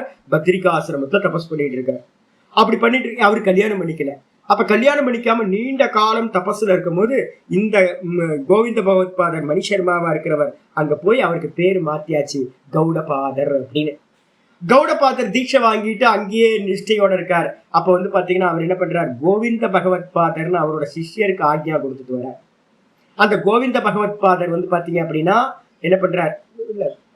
அந்த பிரம்ம ராட்சஸ் தான் பாத்தீங்கன்னா இதாயிட்டார். கௌடர்னு பேர். அவரு கௌட தேசத்துல இருந்து வந்தவர். இந்த மணிஷர்மா பாத்தீங்கன்னா கோவிந்த பகவத்பாதர் அவர் தான் பாத்தீங்கன்னா கிரகஸ்தாசிரமத்துக்கு போறார். கிரகஸ்தாசிரமத்துல போய் பிராமண கத்திரிய வைசிய சூத்திரன்னு 4 பெண்களையும் கல்யாணம் பண்ணிக்கிறார். அவங்கள்ட்ட இருந்து பாத்தீங்கன்னா 4 புத்திரர்கள் உண்டானாங்க. எல்லாத்துக்கும் அவர் உபதேசம் பண்ணிட்டு அவர் என்ன பண்றார்? தன்னோட குருநாதர் கௌடர் இருந்த தேசத்துக்கே திரும்ப என்ன பண்றார்? போறார். போனோன்னு அவர்கிட்ட போய் உபதேசம் வாங்குறார். கோவிந்த பகவத்பாதர் அப்படின்னு வாங்கினதுக்கு பிறகு அவர் என்ன பண்றார்? கௌடபாதர் சொல்றாரு, உன்னோட தேடி ஒரு சிஷ்யன் வருவான், அதனால நீ என்ன பண்ணு, இதுல மத்திய பிரதேசத்துல இருக்கக்கூடிய ஓங்காரேஸ்வருக்கு போய் சேரு, நர்மதா கரையில இரு. அந்த பையன் வந்தோன்னு அந்த பையனுக்கு உபதேசம் எல்லாம் பண்ணி முடிச்சுட்டு அதுக்கப்புறம் நீ என்ன திரும்ப பத்ரிகா ஆசிரமத்துக்கு வந்துரு அப்படின்னு சொல்ற. அப்ப சங்கரருக்காக பாத்தீங்கன்னா கோவிந்த பகவத்பாதர் வெயிட் பண்றார். கோவிந்த பகவத்பாதரை பார்த்து அவருக்கு உபதேசம் பண்ணதுக்கு பிறகு கோவிந்த பகவத்பாதர் போயிடுறார். அப்ப சங்கரர்ல இருந்து நமக்கு பாத்தீங்கன்னா ஸ்டார்ட் ஆகுது. சங்கரருக்கு பாத்தீங்கன்னா யார் யார் இருந்தா சிஷியர்களா? ஸ்ரீ சங்கரம் மதாசி சிஷ்யம், ஸ்ரீ சங்கராச்சாரிய மதாசி சிஷ்யம், பத்மபாதம் முதல் சிஷ்யர் யாரு? பத்மபாதர். அதுக்கப்புறம் அஸ்தாமலக்கர், அதுக்கப்புறம் தோட்டக்கர்னு சொல்லுவோம். நார்த் இந்தியால அவருக்கு பேரு துரோட்டக்கர்னு பேரு. திர போட்டுப்பாங்க, தோவை த்ரோன்னு போட்டுவாங்க. வபையோர் அபேதம், லட்டையோர் அபேதம், ரட்டையோர் அபேதம் நிறைய பாத்தீங்கன்னா இப்ப நம்ம பெங்கால் பக்கம் போனீங்கன்னா நம்ம என்ன சொல்லுவாங்கன்னு கேட்டீங்கன்னா வசுன்னு சொல்ல மாட்டாங்க, சுபாஷ் சந்திர போஸ்ன்னு நம்ம சொல்றோம்ல, சுபாஷ் சந்திர போஸ் சொல்றோம். ஆனா பெங்கால்ல பாத்தீங்கன்னா சுபாஷ் சந்திர வசுன்னு சொல்லுவாங்க. அப்ப வபையோர் அபேதக. நீங்க பாத்தீங்கன்னா இமாலயஸ் பக்கம் போயிட்டீங்க அப்படின்னா ராவும் டாவும் அபேதமா சொல்லுவாங்க. அதே மாதிரி தோட்டக்கர்னு நம்ம இந்த பக்கம் சொல்லுவோம். சவுத் இந்தியாலலாம் தோட்டக்க ஆச்சாரியார்னு சொல்லுவோம். இதே நார்த் இந்தியால நிறைய இடத்துல என்ன பண்ணுவாங்கன்னா துரோட்டகாச்சாரியார்னு சொல்லுவாங்க, துரோட்டகாச்சாரியார். அப்ப 3வது பாத்தீங்கன்னா துரோட்டகாச்சாரியார். அதுக்கப்புறம் 4வது பாத்தீங்கன்னா சுரேஸ்வராச்சாரியார், வார்த்திகக்காரர்னு சொல்லுவோம். அப்ப 4 சிஷ்யர்கள் பாத்தீங்கன்னா உற்பத்தி ஆறாங்க. 4 சிஷ்யர்கள் மூலமா 4 மடங்களை ஸ்தாபனம் பண்ணி 4 பேர்த்தையும் 4 பக்கம் வச்சார். அவங்க மூலமா பாத்தீங்கன்னா இந்த வித்யா பரம்பரை வித்யா வந்துகிட்டே இருக்கு. இது மாதிரி ஆயிடுச்சா? அப்போ ஆதி குரு பாத்தீங்கன்னா நாராயணன்ல இருந்து சொன்னதுக்கு பிறகு அடுத்த மந்திரம் சொல்லுது, சதா சிவசமாரம்பாம் சங்கராச்சாரிய மத்தியமாம் அஸ்மதாச்சாரிய பரியந்தாம் வந்தே குரு பரம்பராம். இது போன ஸ்லோகத்துல நாராயணன்ல இருந்து சொல்லிட்டீங்க. இந்த ஸ்லோகத்தை பாத்தீங்கன்னா ஆதிகுரு இவருன்னு சொல்றீங்க. யார் சொல்றீங்க? சதாசிவ சமாரம்பம் சொல்றீங்க.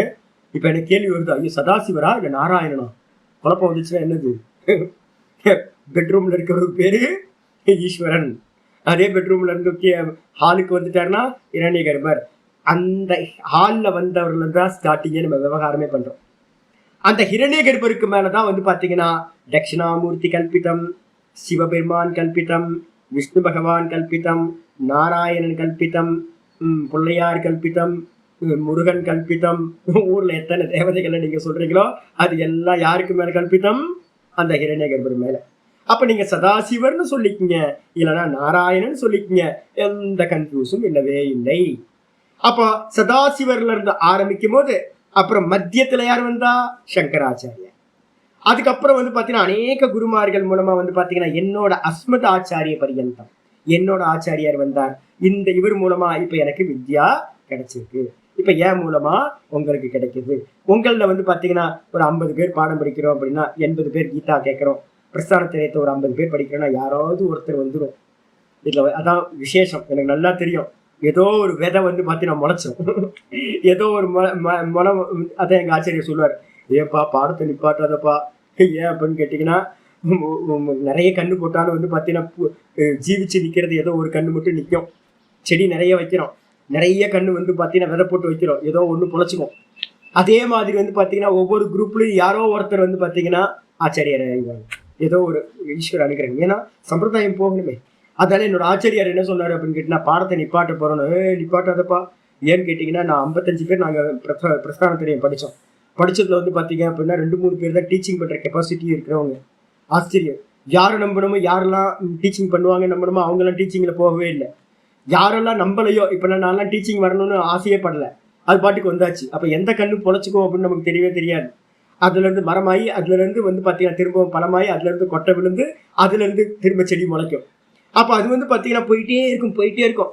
எது வரைக்கும் வந்து பாத்தீங்கன்னா சிருஷ்டி இருக்குமோ அது வரைக்கும் வந்து பாத்தீங்கன்னா இந்த குரு பரம்பரா வந்து பாத்தீங்கன்னா போயிட்டே இருக்கும். அப்போ இதுல வந்து பாத்தீங்க அப்படின்னா ஆதி குருவாய நம்ம யாரை எடுத்துக்கிறோம் அப்படின்னு கேட்டீங்கன்னா பூர்வேஷாமபின்னா எப்படி எடுக்கணும். எனக்கு பூர்வம் யார், என்னோட ஆச்சாரியார். அவருக்கு பூர்வம் அவரோட ஆச்சாரியார், அவருக்கு பூர்வம் அவரோட ஆச்சாரியார், அவருக்கு பூர்வம் அவரோட ஆச்சாரியார். இதே மாதிரி அதுக்கு முன்னாடி குருன்னு போனீங்கன்னா முன்னாடி இருக்கிற குருக்கெல்லாம் முன்னாடி இருக்கிற குரு. அப்ப முன்னாடி இருக்கிற குருக்கெல்லாம் முன்னாடி இருக்கிற குரு யாரு, பூர்வேஷாமபி குரு. யாரு, ஈஸ்வரன். அப்ப ஈஸ்வரன் வந்து என்னைக்கோ இருந்தவரா சுவாமி, கேள்வி வரும்ல. இப்ப என்னோட குருநாதர் சமாதி ஆயிட்டார், 2007 சமாதி ஆயிட்டார். அப்ப சமாதி ஆனதுக்கு பிறகு அவர் போயிட்டாரா சுவாமி. அப்ப சங்கராச்சாரியர் தேகம் இப்ப இல்ல, அவரும் போயிட்டாரே சுவாமி. அப்ப எல்லாம் போயிட்டாங்களே சுவாமி, குருநாதர்கள் எல்லாம் போயாச்சே சுவாமி அப்படின்னு கேட்டீங்கன்னா இல்லப்பா. அந்த குருநாதர் யாரு, தேகம் இல்லை. பார்த்திருக்கோமா. அப்ப தேகம் இல்லைன்னா என்னது அப்படின்னா அது ஈஸ்வர தத்துவம். முதல்ல இருந்த குரு தத்துவம் இருக்கே, ஈஸ்வரன் எப்படிப்பட்டவர் அப்படின்னா நம்ம பார்த்திருக்கோம்ல, என்னது அதீத, அநாகத, அப்புறம் பிரத்யுத்பன்ன, 3 காலத்திலையும் இருக்கிறவர், ஞான ஸ்வரூபமா இருக்கிறவர் ஈஸ்வரன். போன ஸ்லோகத்துல பார்த்துக்கோ, நிரதிசய சர்வஜத்வ பீஜம். அப்ப சர்வத்தையும் அறிந்த அந்த ஈஸ்வரன் எப்ப இருக்கான்னு கேட்டா என்ன சொல்லுவீங்க, கடந்த காலத்திலும் பிரம்மாவுக்கு முன்னாடியும் இருந்தார். சங்கரர் இருக்கும் போதும் அவரோட தேகத்துல குரு தத்துவமா வந்தார், ஆவிர்வாவமானார். என்னோட ஆச்சாரியர் என்னோட குருநாதர்கிட்டையும் இருந்தார். இப்ப உங்கள்கிட்ட சொல்லும் போது எனக்குள்ளாரையும் அந்த குருநாதர் தான், ஈஸ்வர தத்துவம் தான் இருக்கிறது.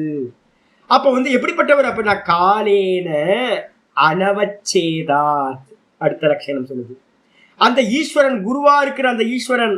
அப்ப குருனா எப்பவுமே எடுக்கணும். குருனா என்னது, எப்பவுமே குருநாதரை நமஸ்காரம் பண்ணும் போது இப்படிதான் தலையில கைய வச்சு நமஸ்காரம் பண்ணணும். அடுத்து என்ன பண்ணணும், சாஷ்டாங்கமா விழுந்து நமஸ்காரம் பண்றோம்.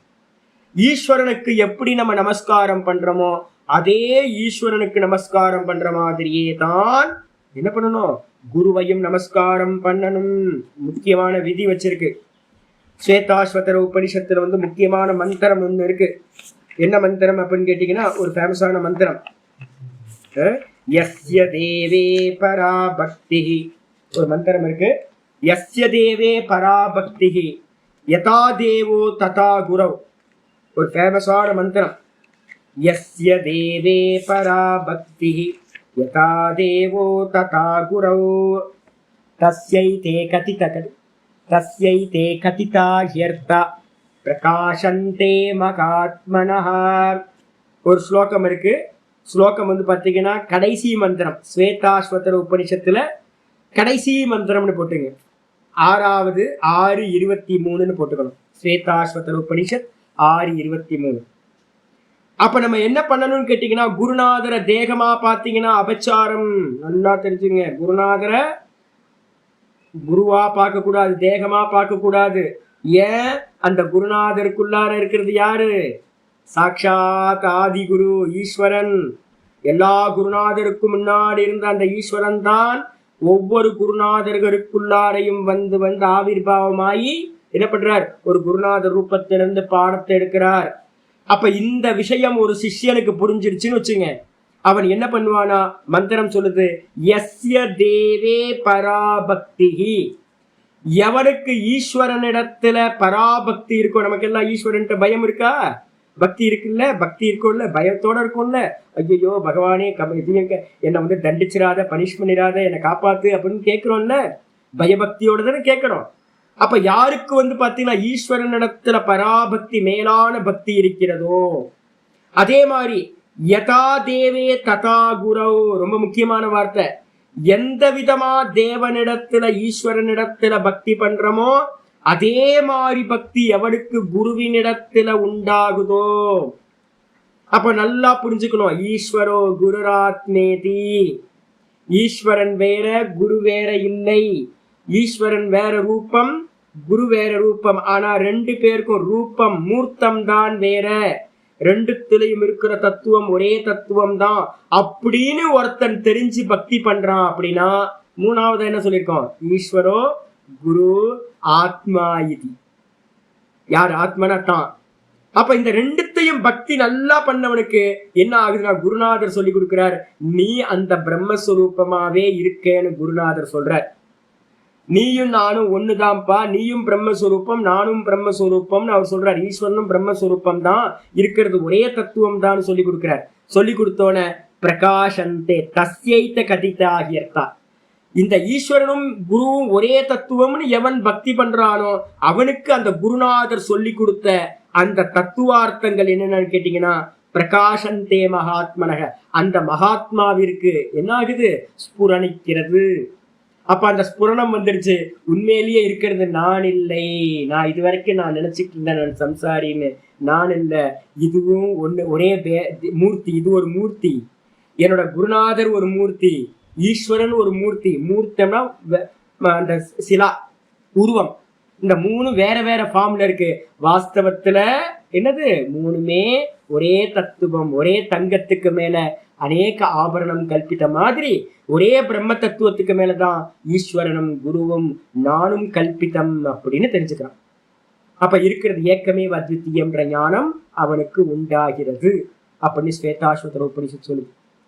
அப்ப என்ன அர்த்தம் கேட்டீங்கன்னா, குருநாதர்கள் வேற வேற ரூபத்துல இருக்கலாம், உள்ள இருக்கிற குரு தத்துவம் ஒரே தத்துவம் அப்படின்னு புரிஞ்சுக்கணும். அதுதான் இங்க சொல்லுது, பூர்வேஷாமபி குருஹு. குருக்கெல்லாம் முன்னாடி இருந்த குருக்கெல்லாம் இவர் எப்படிப்பட்டவர் அப்படின்னா, அந்த ஈஸ்வரன் என்ன பண்றார்? குருவா இருக்கிறார் அப்படின்னு சொல்லியாச்சு. அதுக்கப்புறம் காலேன அனவச்சேதார். ஏன் அப்படின்னு கேட்டீங்கன்னா, அவருக்கு காலம் பகுக்கப்படாமல் இருக்கிறது. அவருக்கு காலம் லிமிட் இல்லை. யாருக்கு லிமிட் இல்லை?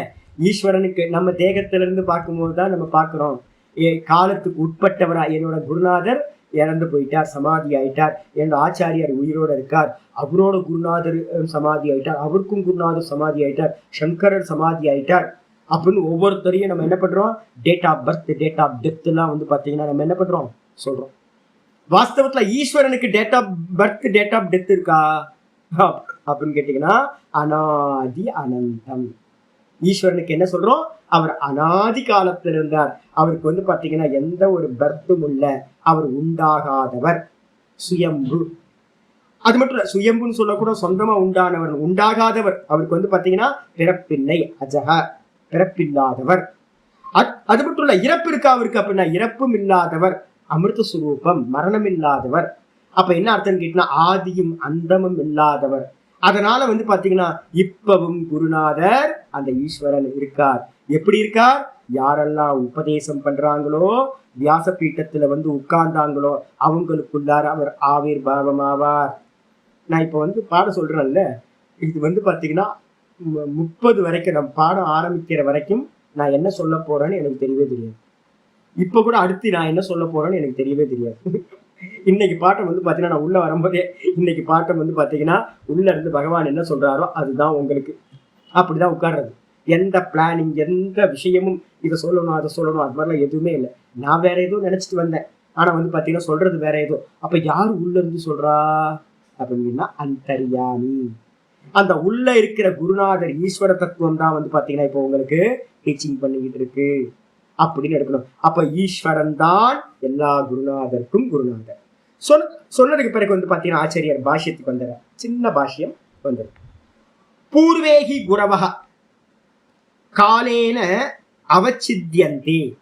நமக்கு முன்னாடி இருந்த குருமார்கள் இருக்காங்கல்ல, பூர்வேகி குரவக, முன்னாடி இருந்த குருமார்கள் எல்லாமே எப்படின்னா காலத்தினால், ஒவ்வொருத்தருக்கும் காலம் இருக்கா. என்னோட குருநாதர் வந்து பாத்தீங்கன்னா 2007 வந்து பாத்தீங்கன்னா சமாதி ஆயிடுச்சு. ஆல்மோஸ்ட் வந்து பாத்தீங்கன்னா 10-15 வருஷம் ஆயிப்போச்சு அப்படின்னு நான் சொல்றேன். ஐயோ என்னோட குருநாதர் இப்பதான் இருந்த மாதிரி தெரிஞ்சு போயிட்டாரே அப்படின்னு. அப்போ வந்து பாத்தீங்கன்னா அவரோட லைஃப் டைம் வந்து பாத்தீங்கன்னா ஒரு 75-80 வயசு வரைக்கும் இருந்தார். இப்போ லைஃப் டைம் வந்து பாத்தீங்கன்னா லிமிட் ஆயிடுச்சுன்னு உங்களுக்கு. அப்போ வந்து பாத்தீங்கன்னா எங்க இருந்தாருன்னு கேட்டீங்கன்னா என்ன சொல்லுவீங்க? அவர் வந்து உத்தரகாசியில இருந்தார், அதுக்கப்புறம் ரிஷிகேஷ்ல இருந்தார், அதுக்கப்புறம் வந்து பாத்தீங்கன்னா பாராபங்கின்னு கங்கா கரையில காசி பக்கத்துல இருந்தார், அதுக்கப்புறம் வந்து பாத்தீங்கன்னா நர்மதால வந்து பாத்தீங்கன்னா செட்லாய் ஆசிரமத்தை அமைச்சு செட்லாயம் தான் உபதேசம் பண்ணிட்டு இருந்தார். அப்ப நம்ம வந்து பாத்தீங்கன்னா இங்க கொஞ்ச நாள் இருந்தார், அங்க கொஞ்ச நாள் இருந்தார் அப்படின்னு எல்லாத்தையும் நம்ம என்ன பண்றோம்? லிமிட் பண்ணிக்கிட்டே இருக்கிறோம். யாராவது என்னோட குருநாதரை பத்தி தெரியணும் அப்படின்னா வெப்சைட் வந்து பாத்தீங்கன்னா www.parampararishividya.in போட்டீங்க அப்படின்னா வெப்சைட் ஓப்பன் ஆகும். அதுல வந்து அபவுட்னு ஒண்ணு இருக்கும். அபவுட்ல போய் பாத்தீங்க அப்படின்னா என்னோட ஆச்சாரியரை பத்தியும் என்னோட குருநாதரை பத்தியும் ஃபுல்லா அந்த ஸ்டோரிஸ்லாம் இருக்கும், எடுத்து படிச்சுக்கலாம். ஆனாலும் வந்து பாத்தீங்கன்னா என்ன பண்ணிட்டோம்? முன்னாடி இருந்த குருமார்கள் எல்லாமே காலத்தினால் அவச்சித்தியந்தேன்னு அர்த்தம், பகுக்கப்பட்டவங்களா, லிமிட் பண்ணப்பட்டவங்களா, வரையறுக்கப்பட்டவங்களாக இருக்கிறார்கள். எல்லா குருநாதரும், சங்கரர் இருந்தார் போயிட்டார், வியாசர் இருந்தார் போயிட்டார், வசிஷ்டர் இருந்தார் போயிட்டார், பிரம்மா இருந்தார், இப்ப இருக்காரா இல்லையான்னு தெரியல, எங்க இருக்காருன்னு தெரியல. அப்போ வந்து பாத்தீங்கன்னா எல்லாமே பிரம்மாக்கும் ஒரு காலம் கொடுக்கப்பட்டிருக்கு. நம்ம சொல்ல கல்ப காலம்னு அவனு சொல்லியிருக்கேன் பாத்தீங்களா? பிரம்மாக்கும் காலம் இருக்கு. என்ன காலம் சுவாமி அப்படின்னு கேட்டீங்கன்னா நான் சொல்லியிருக்கேன், இந்த கலியுகம் எத்தனை வருஷம்? கலியுகம் வந்து பாத்தீங்கன்னா 4,32,000 வருஷம். பக்கத்துல வேணா எழுதிங்க, டைம் வந்து பாத்தீங்கன்னா இதுல இருந்து ஆரம்பிக்கும். 4,32,000 வருஷம் வந்து பாத்தீங்க அப்படின்னா ஒரு கலியுகம். இந்த கலியுகத்தை வந்து பாத்தீங்கன்னா 10 டைம்ஸ் போடுங்க பார்க்கலாம்.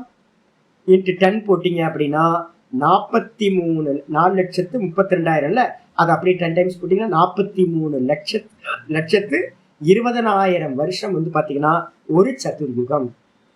ஒரு சதுர்யுகத்துல எத்தனை இருக்கும்? இது மாதிரி 10 டைம்ஸ் இருக்கும். அப்போ அந்த மாதிரி வந்து பாத்தீங்க அப்படின்னா 1000 சதுர்யுகங்கள் சேர்ந்தது ஒரு பிரம்மாக்கு ஒரு பகல் பொழுது. 1000 சதுர்யுகம். அப்போ என்ன பண்ணுங்க?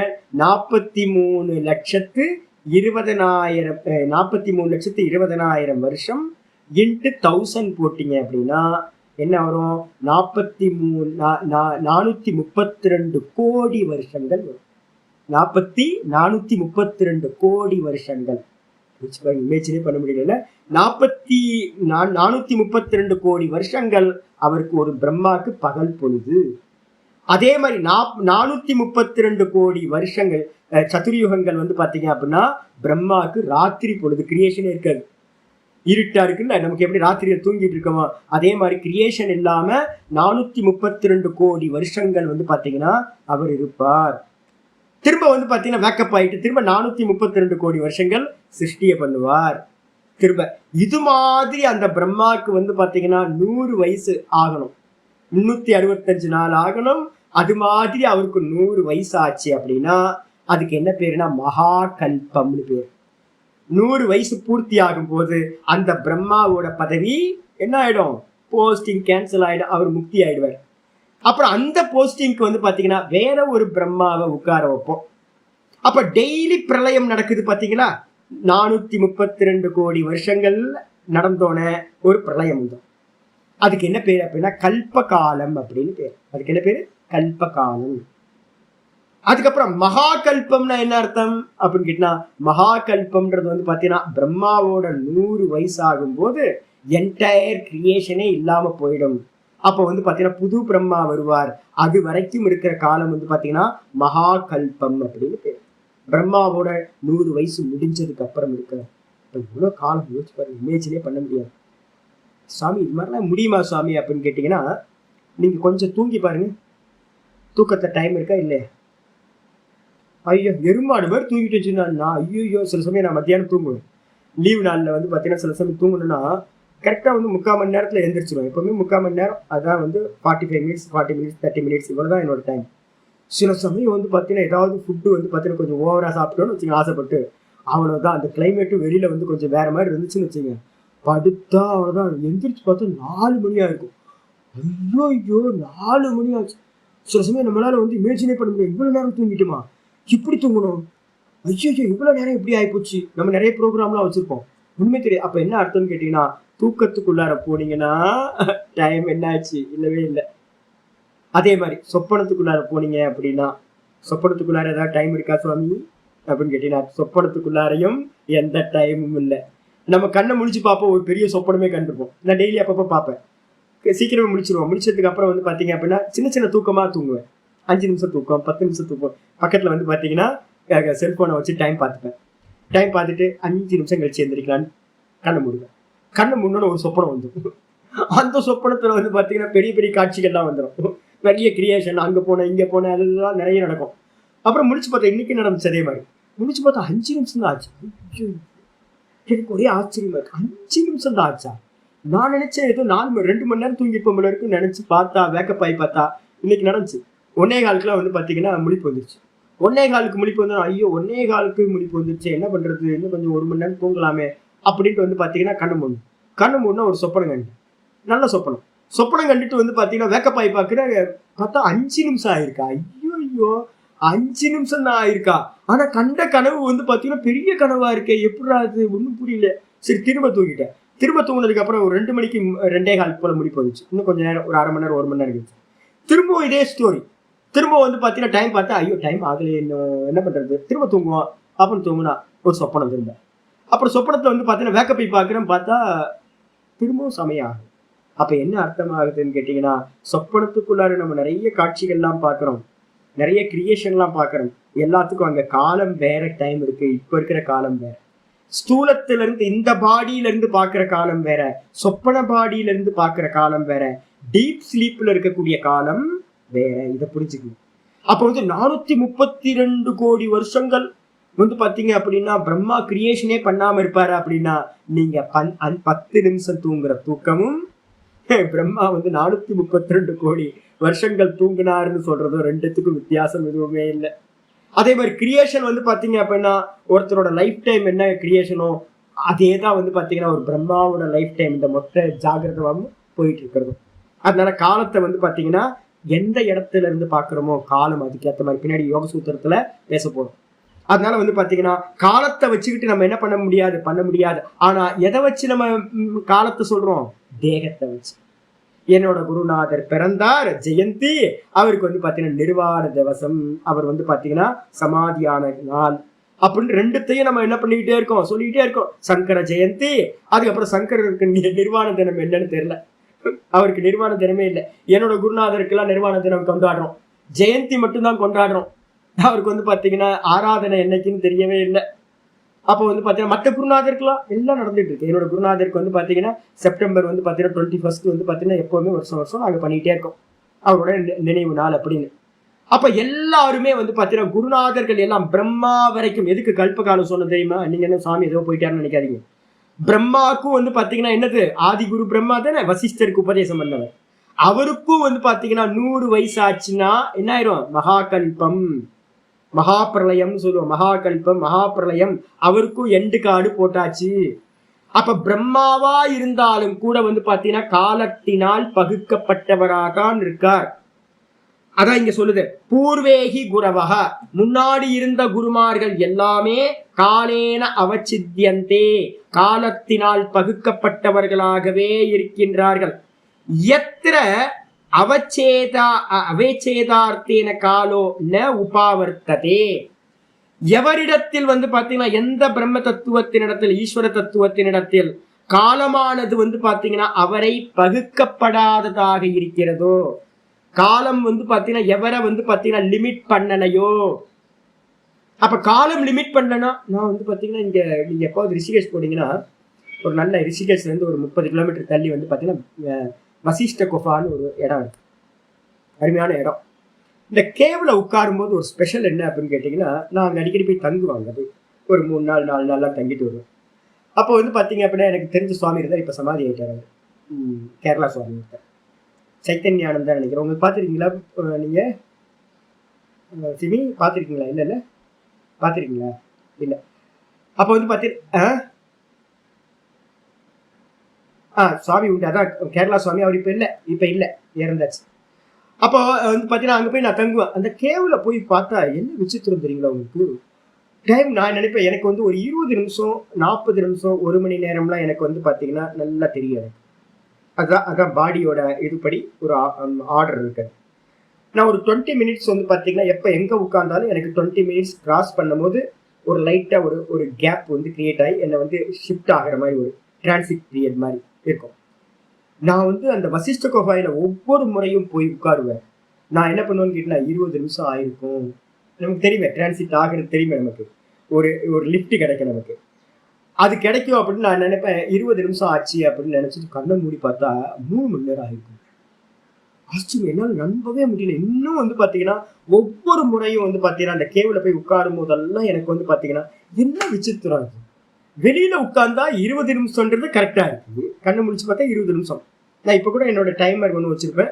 எப்ப ஜபம் பண்ணும் போது வந்து பாத்தீங்கன்னா ஒரு 3000 ஜபம் பண்ணி முடிச்சேன்னா இத்தனை நிமிஷம் அப்படின்னு எனக்கு தெரியும். ஆனா வசிஷ்ட குஃபாயில போய் உட்கார்ந்த மாத்திரத்துல 20 நிமிஷம் நினைச்சு உட்கார்ந்துருப்போம், 3 மணி நேரம் 1 மணி நேரம் நினைச்சிருப்போம். கடைசியில பார்த்தா வந்து பாத்தீங்கன்னா பெல் அடிப்பாங்க. அப்பதான் தெரியும், ஐயோ காலையில உட்கார்ந்தோம் 7 மணிக்கு உட்கார்ந்தோம், 7 மணி 6 மணிக்கு உட்கார்ந்துருப்போம். 6 மணிக்கு உட்கார்ந்தது வந்து 11:30 மணிக்கு வந்து பெல் அடிப்பாங்க லஞ்சுக்கு. அந்த பெல் சத்தம் கேட்டா ஐயோ இவ்வளவு நேரம் பெல் ஆகிட்டாங்க, முடிச்சு பார்த்தா 11:30 மணி ஆகும். அப்ப டைம் வந்து பாத்தீங்கன்னா சில இடத்துல டைம் நம்ம நினைக்கிற டைம் வந்து பாத்தீங்கன்னா லிமிட் பண்றது இல்லை. ஒரு கேவ்லயே இருக்கும்போது இது மாதிரி நடக்குது அப்படின்னா, இங்க இருந்து இந்த பூமியில இருந்து நீங்க கொஞ்சம் மேல போயிட்டீங்கன்னா இங்க இருக்கிற டைம் ஜோன் டோட்டலா சேஞ்ச் ஆயிடும். இங்க இருந்து 1 கிலோமீட்டர் மேல போனீங்கன்னா வேற டைம், இங்க இருந்து ஒரு 50 கிலோமீட்டர் மேல போனீங்கன்னா ஒரு டைம், 100-200 கிலோமீட்டர் மேல போனீங்கன்னா ஒரு டைம். அதுக்கப்புறம் இந்த மொத்த கிரியேஷனுக்கு மேல போய் நின்று பாக்குறீங்கன்னா அப்ப என்ன ஆகும்? இங்க இருக்கிற டைம் அங்க இல்ல. நம்ம இங்க 24 ஹவர்ஸ் சூரிய அஸ்தமனம் சூரிய உதயத்தை வச்சுதானே நம்ம சொல்லிட்டு இருக்கோம். சூரிய உதயத்துல இருந்து சூரிய அஸ்தமனம் ஒரு நாள். இதே வந்து பாத்தீங்கன்னா நிலால போய் பாத்தீங்கன்னா சூரிய அஸ்தமனம் சூரிய உதயம் எப்படி இருக்கும்? அதே மாதிரி செவ்வாய் கிரகத்துல இருந்து பார்த்தா எப்படி இருக்கும்? வீனஸ்ல இருந்து பார்த்தா எப்படி இருக்கும்? ஒவ்வொரு கிரகத்துல இருந்தும் போய் பார்த்தோம் அப்படின்னா தெரிஞ்சிடும். என்ன அர்த்தம் கேட்டீங்கன்னா, சூரிய உதயம் சூரிய அஸ்தமனத்தை வச்சு பாத்தீங்கன்னா டைம் வந்து பாத்தீங்கன்னா ரொம்ப டிஃபரன்ஸ் ஆயிடும். அப்ப இந்த மொத்த யூனிவர்ஸுக்கும் மேல இருந்து ஒருத்தர் பாக்குறவரா, இந்த மொத்த கிரியேஷனுக்கும் ஆதார தத்துவமா ஒருத்தர் இருக்காரு அப்படின்னா, இந்த கிரியேஷனுக்கு உள்ளாரையே வராதவரா ஒருத்தர் இருக்காருன்னா அவர்கிட்ட டைம் லிமிட் பண்ணுமா? லிமிட் பண்ணாதா? லிமிட் பண்ணாது. ஒரு ஃப்ளை வந்து பாத்தீங்கன்னா எடுத்துக்கிட்டீங்க, கொசு எடுத்துக்கிட்டீங்கன்னா அதோட லைஃப் டைம் யோசிச்சு பாருங்க. நம்மளோட லைஃப்க்கும் அதோட லைஃப் டைமுக்கு எவ்வளவு டிஃபரன்ஸ் இருக்கு. அப்ப என்ன அர்த்தம்னு கேட்டீங்கன்னா, லைஃப் டைம் வந்து பாத்தீங்கன்னா எந்த தத்துவத்தின் இடத்துல எத்திர அவச்சேதார்த்தேன காலம், எந்த இடத்துல வந்து லிமிட் பண்றதுக்காக வந்து பாத்தீங்கன்னா காலம் எவரிடத்தில் ந உபாவர்த்தத்தை இருப்பதில்லையோ. அப்ப காலம் இருக்கா இல்லையா? அவருக்கு ஈஸ்வரனுக்கு காலம் இருக்கு, ஆனா அந்த காலம் அவரை லிமிட் பண்றதா இல்லை. அப்ப அவர்கிட்ட இருக்கிற காலத்தை வச்சுக்கிட்டு அவர் என்ன பண்ணுவார் சுவாமி அப்படின்னு கேட்டா, காலம் அவரோட இன்ஸ்ட்ருமெண்ட். நல்லா புரிஞ்சுக்கணும். நம்ம காலத்துல லிமிட் பண்றோம், லிமிட் ஆயிடுறோம். காலேன யாத்தா வயமேவ யாத்தா. நம்ம சொல்றோம்ல டைம் பாஸ் பண்றோம் சுவாமி, டைம் பாஸ் பண்றோம். ஐயோ அது மாதிரிலாம் வார்த்தையை சொல்லிடும் சொல்லாதீங்க. அது வார்த்தை வாஸ்தவத்துல இல்ல. பர்தகிரி சொல்றாரு, காலத்தை நம்ம கடத்தல சுவாமி, நம்ம பாஸ் பண்ணல, காலம் நம்மள பாஸ் பண்ணிக்கிட்டே இருக்கு. ஜர்கண்டி போ போ போ அப்படின்னு நம்மளை தள்ளி விட்டுக்கிட்டே இருக்கு. இப்ப முடிச்சு பார்த்தா தெரியுது, ஐயோ 10 வருஷத்துக்கு முன்னாடி இந்த முடியெல்லாம் கருப்பா இருந்துச்சு.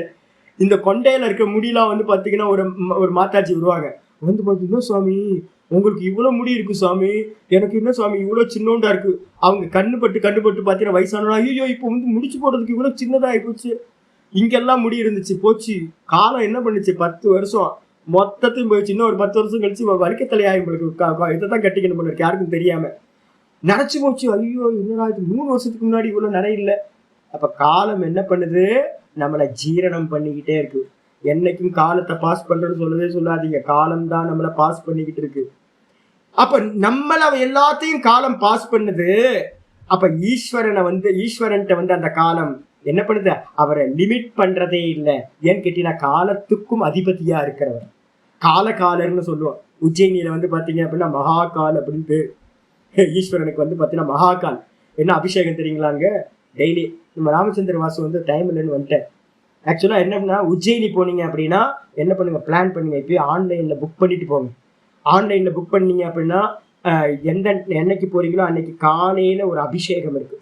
அந்த அபிஷேகம் என்ன அப்படின்னா டெய்லி ஒரு நாகபாபா வந்து என்ன பண்ணுவார், அந்த ஸ்மசானத்திலிருந்து அன்னைக்கு எரிஞ்ச பணம் இருக்குல்ல, டெட் பாடி எரிஞ்சிருக்கும்ல, அந்த ஆஷை கொண்டு வந்தா, அஸ்தியை கொண்டு வந்தா சிவபெருமானுக்கு வந்து காலையில பஸ்மாரத்தி அப்படின்னு ஒன்று நடக்கும்.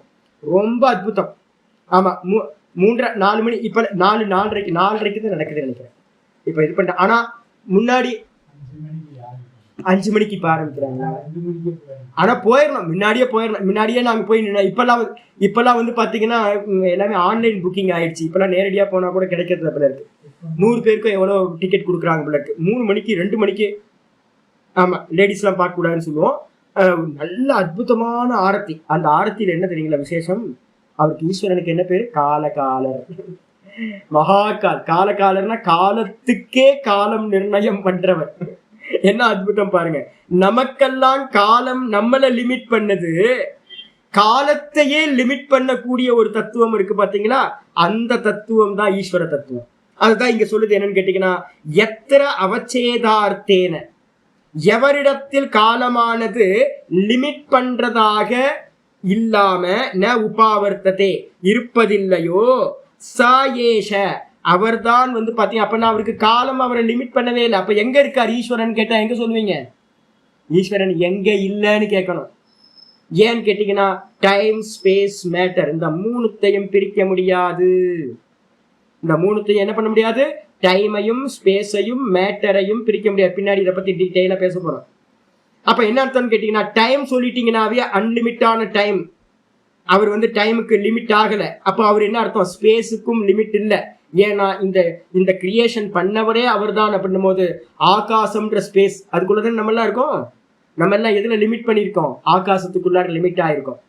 இந்த ஆகாசத்தையே படைத்தவர் ஒருத்தர் இருக்காருல்ல, ஆத்மன ஆகாச சம்பூதா சொல்லுது மந்திரம். இந்த ஆத்மால இருந்து தான் ஆகாசம் உண்டாயிரு, பரமாத்மாட்ட இருந்து. அப்ப ஆகாசத்தையே படைச்சவர் அவர். அப்படின்னா அவர் எங்க இருக்கார் அப்படின்னு கேட்டீங்கன்னா, இந்த லிமிட் பண்றது இல்ல ஆகாசம், நம்மளை லிமிட் பண்ணுது ஆகாசம். அதே மாதிரி மேட்டர், இந்த பாடின்ற மேட்டர் என்ன பண்ணுது, நம்மளை லிமிட் பண்ணிருக்கு. நான் வந்து பாத்தீங்கன்னா புருஷன், நீங்க ஸ்திரீ, இவர் வேற அவர் வேற, அப்படி எல்லாத்தையும் லிமிட் பண்ணுது. ஆனா ஈஸ்வரன் எப்படி இருக்கார், காலத்தினாலும் தேசத்தினாலும் லிமிட் பண்ணப்படாதவரா இருக்கிறதுனால அவர் எல்லா மேட்டர்லயும் அவர் தான் என்னவா இருக்காரு, வியாபிச்சிருக்கார். எல்லா காலத்தையும் வியாபிச்சிருக்கார், எல்லா தேசத்தையும் வியாபிச்சிருக்கார், எல்லா தேகங்களையும் வியாபிச்சிருக்கார். அப்படிப்பட்டவர் எவரோ அவர்தான் வந்து பாத்தீங்கன்னா குருஹு, பூர்வேஷாமபி குருஹு, அவர்தான் எல்லா குருநாதர்களுக்கும் குருநாதராக இருக்கின்றார். அது மட்டும் இல்ல, யதா அஸ்ய, யதாசின எந்த விதமாக, இவருக்கு வந்து பாத்தீங்க அப்படின்னா சர்க்கஸ்ய ஆதவ், சர்க்கஸ்ய ஆதவ்னா சர்க்கம்னா சிருஷ்டிக்கு பேரு, சர்க்க காலம்னு பேரு, சிருஷ்டி காலம்.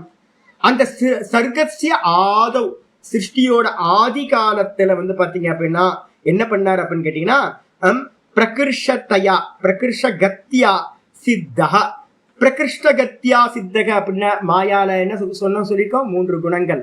அந்த 3 குணத்துல என்ன குணம் இவரோடது? உபாதி சத்துவ பிரதானம், சுத்த சத்துவம் அப்படின்னு நம்ம சொல்றோம். அந்த சுத்த சத்துவத்தை வந்து பாத்தீங்கன்னா பிரகிருஷகத்தியா சித்தக. பிரகிருஷகத்தியான என்ன அர்த்தம்? அந்த சத்துவ குணத்தை வந்து பாத்தீங்கன்னா உபாதானமா வச்சுக்கிட்டு அவர் என்ன பண்றாருன்னா அந்த மாயையவே அவர் என்ன பண்றார், தனக்குள்ளார கொண்டு வந்து அவர் என்ன பண்ணிருக்காரு, அந்த ஞானத்தை அடைந்தவரா இருக்கார். அப்ப கிரியேஷன் எல்லாம் மாயையோடது. அந்த கிரியேஷன்ல நடக்கிற எல்லாத்தையும் அறிந்தவரா அவர் என்ன பண்றார், பிரகிருஷ்டகத்தியா அப்படின்றதுக்கு அர்த்தம் என்னது, ரொம்ப சிறந்த முறையில ரொம்ப உத்கிருஷ்டமான கத்தினா ஞானம்னு அர்த்தம். நல்ல கத்தினா நல்ல ஞானத்தை அடைந்தவராக சித்தராக இருக்கின்றார். ததா அதிக்ராந்த சர்காதிஷு அபி பிரத்யேதவ்ய. அப்ப எப்படி இந்த சர்க்கத்துக்கு முன்னாடி ஈஸ்வரன் பிரம்மாக்கு உபதேசம் பண்ணாரோ அதே மாதிரி இதுக்கு முன்னாடி இருந்த பிரம்மாக்கும் யார் உபதேசம் பண்ணா, அதே ஈஸ்வரன் தான். அதனால்தான் மந்திரம் நேத்து ஒண்ணு சொன்ன பிருகதாரண்யத்துல இருக்கிற மந்திரம்.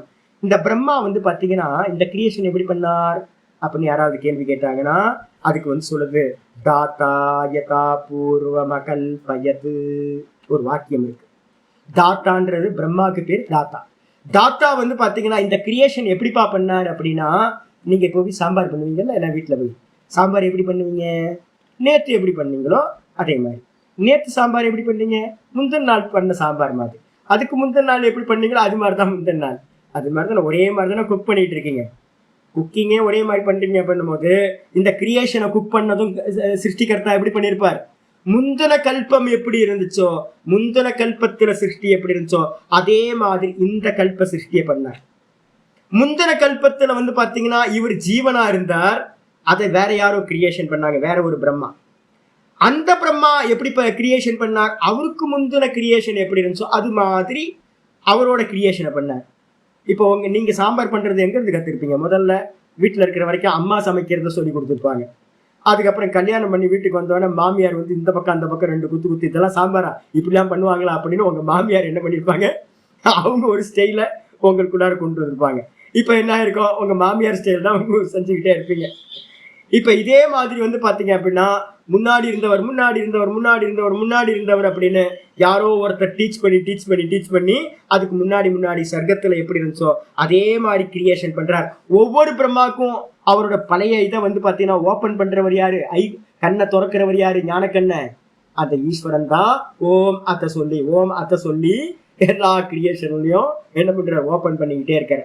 அதனால வந்து அதிக்ராந்த சர்காதிஷு தத்தானா அது போலவே நம்ம என்ன பண்ணோம், இந்த கிரியேஷன்ல எப்படி நடந்துச்சோ அதே மாதிரி கடந்து போன கிரியேஷன் எத்தனை இருக்குமோ, எத்தனை கல்ப காலங்கள் இருக்குமோ அத்தனை கல்ப காலங்களிலும் அபி பிரத்யேதவ்ய அதே மாதிரி தான் நடந்துருச்சு.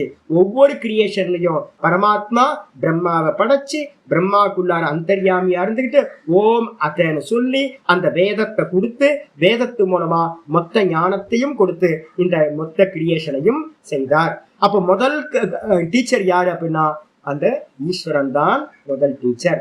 அவருக்கு காலம் தேசம் அதே மாதிரி வஸ்துக்கள் அப்படின்னு எதுவுமே லிமிட் பண்ணாது. அதனால அவர் எங்க இருக்காருன்னு கேட்டா என்ன சொல்லுவீங்க, காலம் இல்ல தேசம் இல்ல, அப்ப எங்க இருக்கார், நான் திருவண்ணாமலையில பரமஹம்சானந்தா இருக்கார். அப்ப வந்து கொச்சியில இல்ல, பெங்களூர்ல இல்ல, ஆஸ்திரேலியால இல்ல, எங்கேயும் இல்லை. அப்ப நான் திருவண்ணாமலையில மட்டும் லிமிட் ஆயிருக்கேன். அப்ப ஈஸ்வரனுக்கு வந்து தேசம் இல்லைன்னு வச்சுங்களேன், அப்ப எங்க இருக்கார், எங்கும் வியாபிச்சிருக்கார். அதுக்கப்புறம் அடுத்தது எல்லா காலத்திலையும் இப்ப கிளாஸ் வந்து 9:30 to 10:30 கிளாஸ் இருக்கு, லிமிட் ஆயிடுச்சு இல்ல. இப்ப வந்து பாத்தீங்கன்னா அவருக்கு காலம் லிமிட் இல்ல. பரமஹம்சானந்தா டேட் ஆஃப் பர்த் இருக்கு, டேட் ஆஃப் டெத் இருக்கும், வந்துடும்.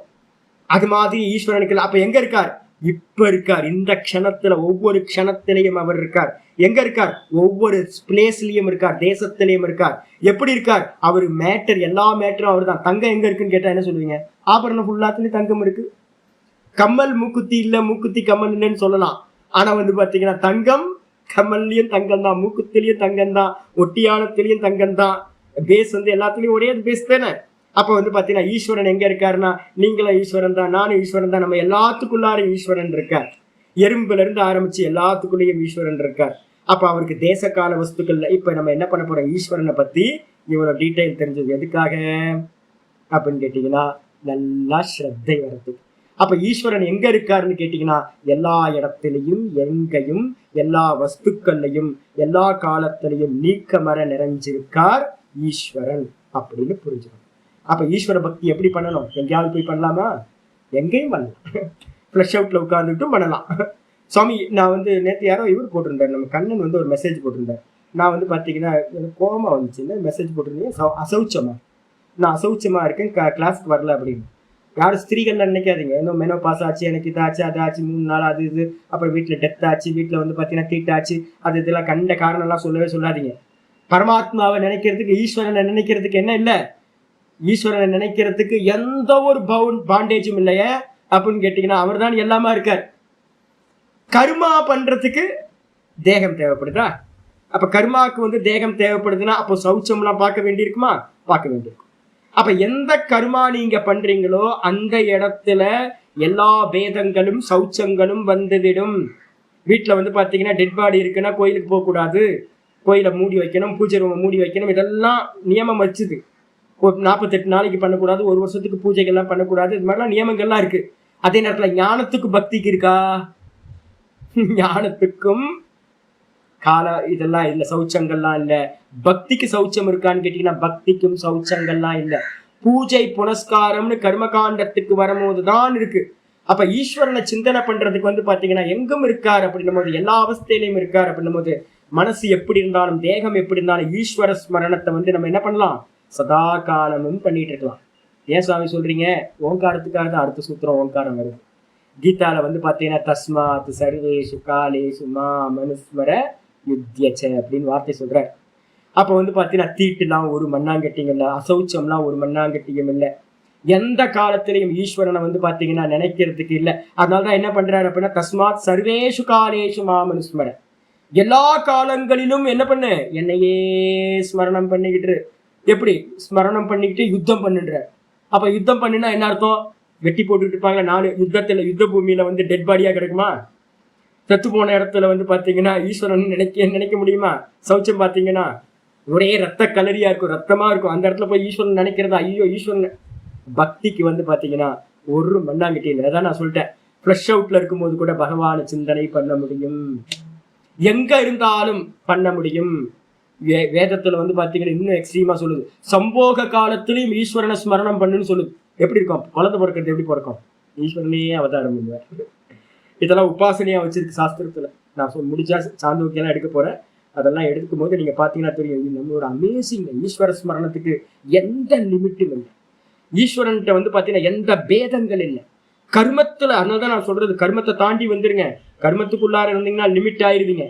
நீங்க பார்க்கணும், நம்ம வந்து பாத்தீங்கன்னா ஒரு கர்மா பண்றோம் அப்படின்னா திதி பார்க்கணும், 4 நட்சத்திரம் பார்க்கணும், யமகண்டம் பார்க்கணும், நல்ல நேரம் பார்க்கணும், இதெல்லாம் பார்க்கணும். எல்லாத்தையும் பார்த்துதான் ஒரு நல்ல காரியத்தை பண்ண வேண்டியிருக்கு. ஆனா பக்திக்கு ஒரு மண்ணாங்கட்டியும் தேவையில்லை. பக்திக்கு ஈஸ்வரனை ஸ்மரணம் பண்றதுக்கு எந்த காலம், எந்த தேசம், எந்த வஸ்து, எந்த பேதமும் இல்லாம ஈஸ்வர ஸ்மரணத்தை பண்ண முடியும். தஸ்மாத் சர்வேஷு காலேஷு மாமனுஸ்மர, எல்லா காலங்களிலும் என்னை நினைத்திருப்பாயாக அப்படின்னு பகவான் சொல்றார். இதோட இன்னைக்கு பாட முடியுது. நாளைக்கு வந்து பாத்தீங்கன்னா 27வது சூத்திரம், முக்கியமான சூத்திரம் பார்ப்போம். ஓம் பூர்ணமத பூர்ணமிதம் பூர்ணாத் பூர்ணமுதச்யதே பூர்ணஸ்ய பூர்ணமாதாய பூர்ணமேவாவசிஷ்யதே. ஓம் சாந்தி சாந்தி சாந்தி. ஹரி ஓம் ஸ்ரீ குருபியோ நமஹ. ஹரி ஓம். நாராயண நாராயண. ஹரி ஓம் ஜி.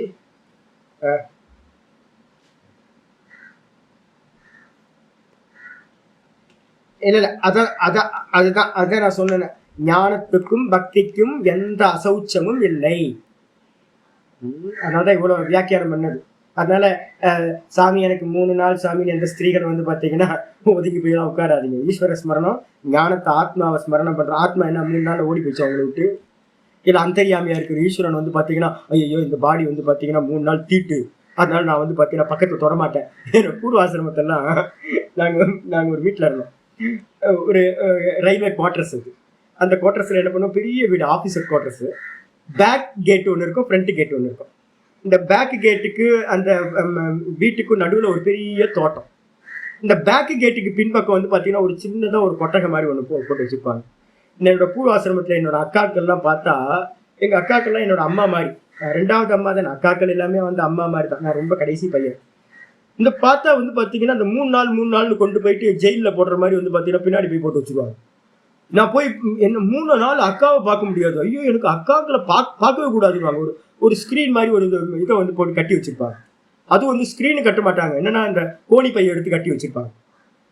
ஐயோ உள்ள ஹீட்டு என்ன ஹீட்டா இருக்குன்னு தெரியுங்களா. உள்ள வந்து பல்லாங்குழி வச்சுட்டு கூட வந்து பார்த்தீங்கன்னா ப்ளே பண்றதுக்கெல்லாம் வச்சுட்டு தனி தட்டு தனி கிளாஸு தொடக்கூடாது. 3 நாள் அக்காங்களை பார்க்க முடியாது. எனக்கு புரியவே புரியாது. ரொம்ப சின்ன வயசுல ஒண்ணுமே புரியாது. என்னடா இது இவ்வளோ இதா இருக்கு அப்படின்னு. உள்ள வரக்கூடாது, அங்க வரக்கூடாது, இங்க வரக்கூடாது. இதெல்லாம் எதுக்கு அப்படின்னு கேட்டா கர்ம காண்டத்துக்கு எல்லாம் சரி. ஈஸ்வர ஸ்மரணத்துக்கு பக்திக்கும் ஞானத்துக்கும் வந்து பாத்தீங்கன்னா எந்த இதுவும் இல்லை. அதனால வந்து பாத்தீங்கன்னா இப்ப எல்லாம் மாறி போச்சு. இப்ப நீங்க வந்து பாத்தீங்கன்னா எந்த நிமித்தத்தை வச்சு ஈஸ்வர ஸ்மரணத்தை விடவே விடாது. எப்ப வேணாலும் நினைங்க ஈஸ்வரனை. எவ்வளவு நினைக்கிறீங்களோ அவ்வளவு லாபம் உங்களுக்கு. அதே மாதிரி ஞான விசாரத்துக்கும் வந்து பாத்தீங்கன்னா லீவே போடாதீங்க. இந்த ஞானம் தான் பவித்திரம் பண்ணக்கூடியது. ஓங்காரம் தான் பவித்திரம் பண்ணக்கூடியது. சதா ஓங்கார ஸ்மரணம், சதா வேதாந்த ஸ்மரணம். இதை பண்ணிக்கிட்டே இருக்கும். யாராவது உங்களை மட்டம் தட்டுற மாதிரி பண்ணாங்க அப்படின்னா அவங்கள உங்க லைஃப்ல இருந்தே எடுத்துருங்க. யாரெல்லாம் உங்கள்ட்ட கில்ட்டியை கிரியேட் பண்றாங்களோ, நீ அசௌச்சமா இருக்க, இதை பண்ணக்கூடாது அதை பண்ணக்கூடாதுன்னு யாரெல்லாம் சொல்றாங்களோ உங்க லைஃப்ல இருந்து அவங்களை தூக்கி ஓரமாகும். ஈஸ்வரன் அடைகிறதுக்கும் ஞானத்தை அடைகிறதுக்கும் எந்த தடையும் யாரும் போட முடியாது. எல்லாத்துக்கும் ஓப்பன். ஈஸ்வரன் எங்கும் இருக்கார். இதான் புரியும். நாளைக்கு பார்க்கலாம். ஹரி ஓம், ஹரி ஓம், ஹரி ஓம்.